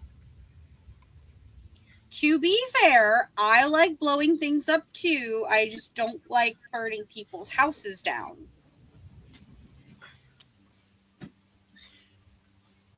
Can that EMP charge or whatever it is be tied back to us? So what we were using is a flux capacitor rod. I'm going to try to rig it so that the mechanical part kind of like burns past recognition. I'm not sure if I'll be able to do that part, but I'm going to do my very best. Deal with the rain.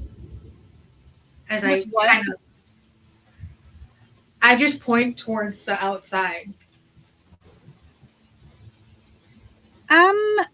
Well, the zap might be bigger, but it's a trigger device, so it shouldn't trigger before it's ready. If anything, they might just say it's lightning. The storm could actually help us cover up our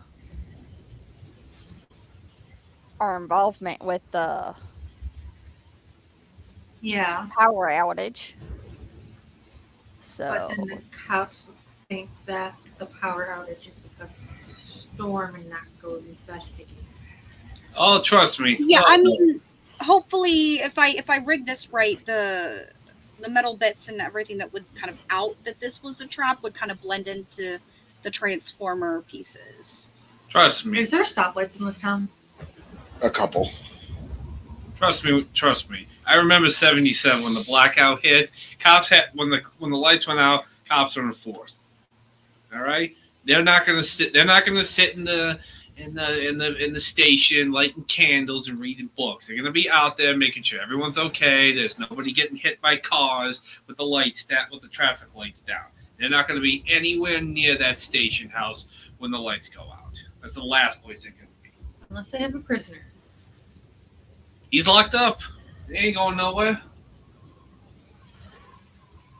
so are we going to the station or are we going to the clinic? The clinic is right next to the station. It's across the street. It's visible. It's across the street. It's not right next to it. Well, Oh. that's kind of why I was hoping to get the lights out, because then they might not be able to see it as well. That's what I'm saying.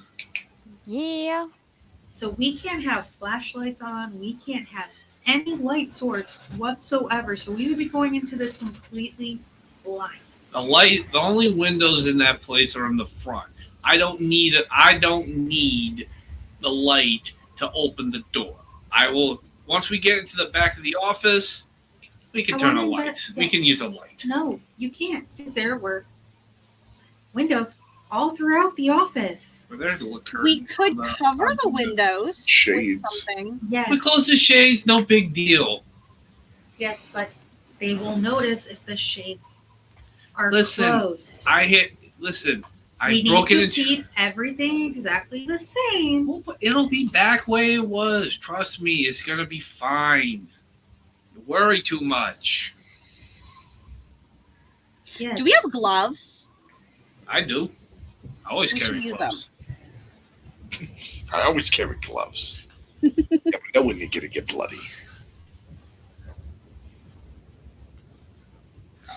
Never know when you're gonna need to tamper with evidence. So I'm like, so we got a plan. Tiff, you work on whatever it is you're gonna do to fry the power in this little one horse shithole, and I'm gonna get my stuff ready, and then I'm gonna take a nap before. I say we do this after midnight. take a nap. I'm gonna take a nap. And Everybody take a nap. Will be good. And what? What are we thinking? Like 1:30? 1:30? Yeah, 1:30. 1:30 we do this.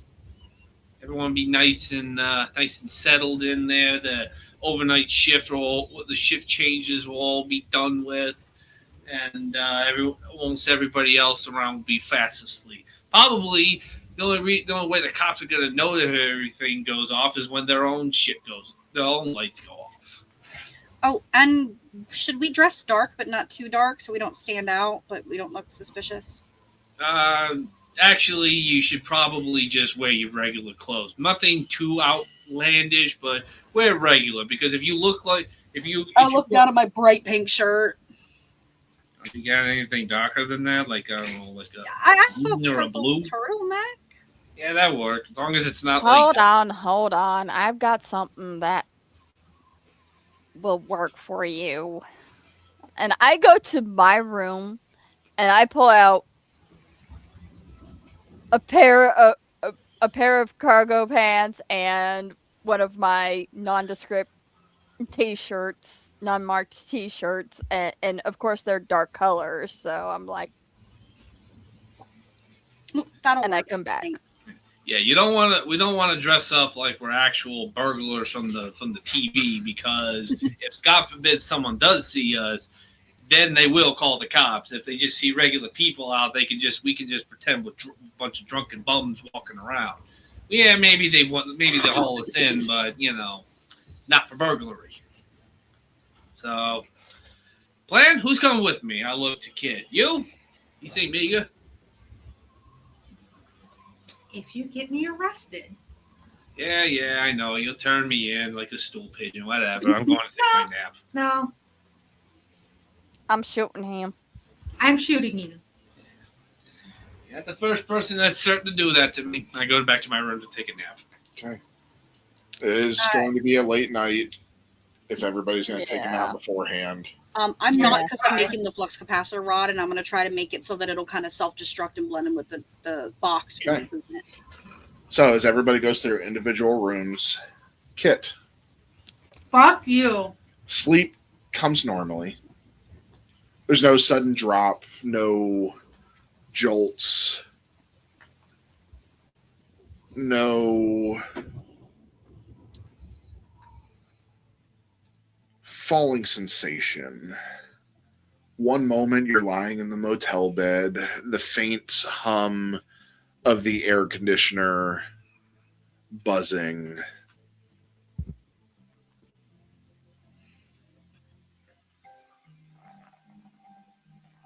Steady in the dark.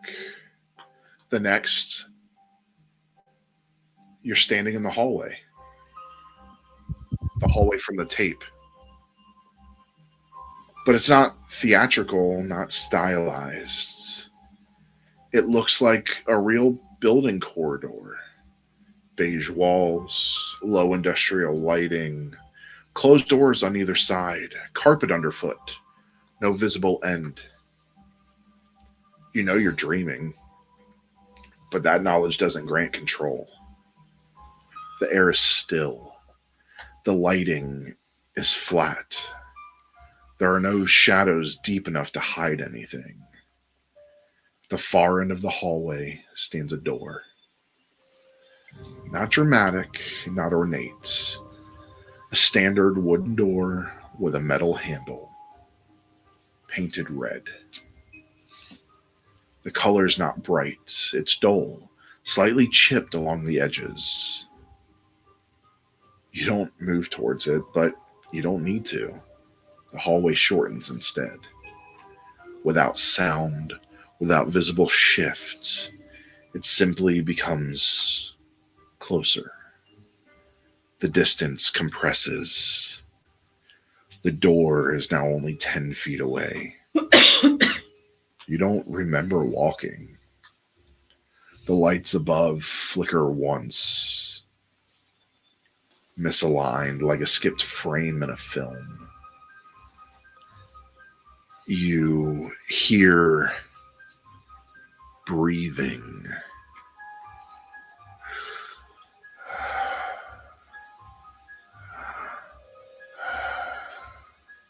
Not your own.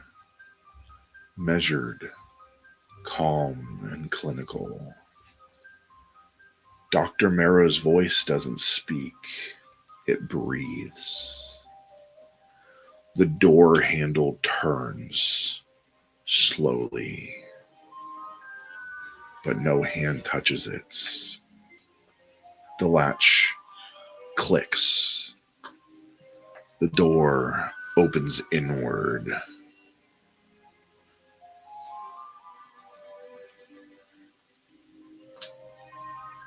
There's no darkness beyond it. There's another hallway, identical, longer. The second hallway contains doors on either side as well. Every door is painted red.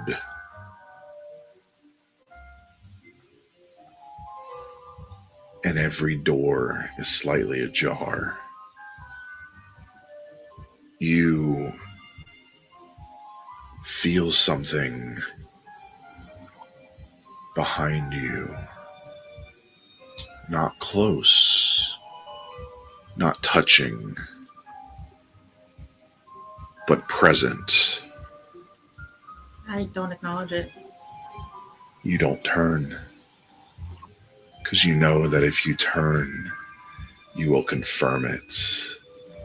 The breathing grows slightly louder. You look down. Your hands are holding something. A tape cassette. Clear plastic. The label reads, Catherine Larson, Session A. The spools inside the cassette are turning, but there's no recorder. The tape is feeding out from the plastic casing, spilling in a thin ribbon onto the floor. It stretches backward behind you. You follow it with your eyes. The tape runs down the hallway you came from, through the first red door, and into darkness. The breathing stops. The lights flicker again. All the red doors in the second hallway swing fully open at the same time. Inside each one is the same motel room. Your motel room. The alarm clock in each room reads 2:13.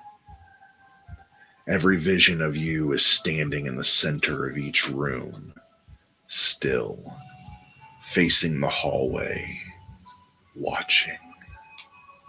One of them blinks, not in sync with the others. It tilts its head and whispers, "You opened it." The hallway lights cut out all at once. The red paint on the doors begins to peel.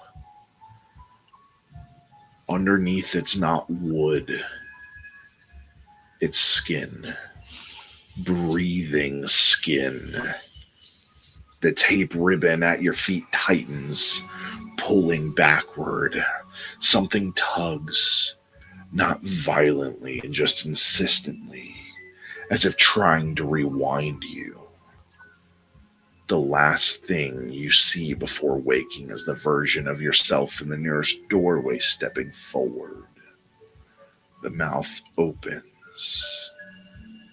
And the voice, perfectly calm, perfectly clinical, says, "Remain still."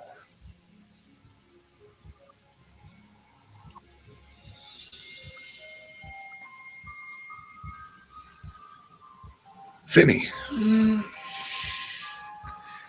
Asshole. You don't fall asleep so much as drop.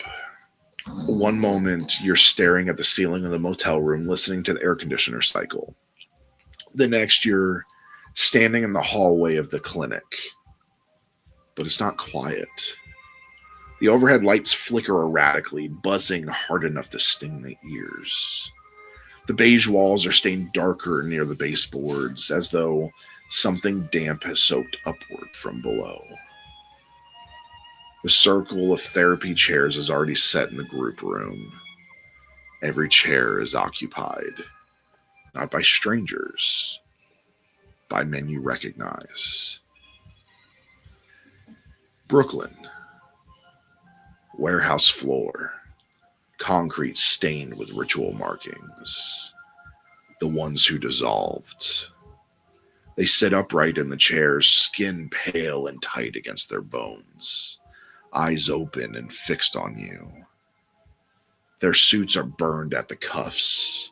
Their hands rest calmly on their knees. None of them blink. The air smells faintly of iron and ozone. One of them opens their mouths, but instead of speech, a steady tone comes out, clean and sustained, the exact pitch from the motel room.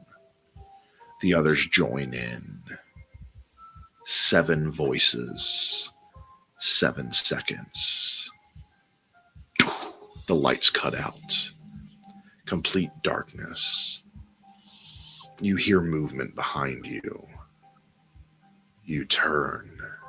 The hallway's longer now. Too long. The red door stands at the end. Paint chips, handle dull metal. It swings open slowly. Inside is the warehouse from Brooklyn. Concrete floor, candles melted down to nothing. But the ritual circle is not drawn in chalk. It is drawn in tape. Magnetic tape. Spooling across the floor in a perfect sigil. At the center of it stands Dr. Marrow. She's holding a microphone. Her expression is calm. You don't have to believe, she says. Her voice echoes without reverb. You only have to listen. Behind you, chairs scrape the floor all at once, and when you turn back, the men are gone. The chairs are empty, except one. In the last chair sits yourself. Just you, still, looking straight ahead. The second Vinny lifts his head slowly. His eyes are red around the edges, as though he hasn't slept in days. You can't shoot this one, the double says quietly. The tone begins again, not from the room, but from inside his chest. The heartbeat sinks to it perfectly. 7 beats, 7 seconds. The red door behind you slams shut. The warehouse disappears. The hallway collapses inward, walls pressing closer without moving. The air thins. You hear something step behind you. Heavy and measured. You don't see it, but you feel its breath at the back of your neck. You felt it in Brooklyn, a voice says behind you. Not Marrow, not the cult, something else. You feel it now. A hand touches your shoulder, cold, solid, and real. You turn. There's no face, just a shape where a face should be. featureless but aware. You opened it, it says. And then you awaken. I'm breathing very heavy. And that's where we're going tonight. Fuck you. Because that played into both of our backstories, you fucker. Yes, it did. Yeah. Yes, it did. Fuck you. Yeah, so They're just getting good. well, we've got 2 more episodes to go. I know. So I want to thank everybody for joining us. Although this case file is not yet closed, for tonight it's on hold. If you believe something followed you out, do not acknowledge it. We will see you in the next containment. Good night, everybody. Good night. Night.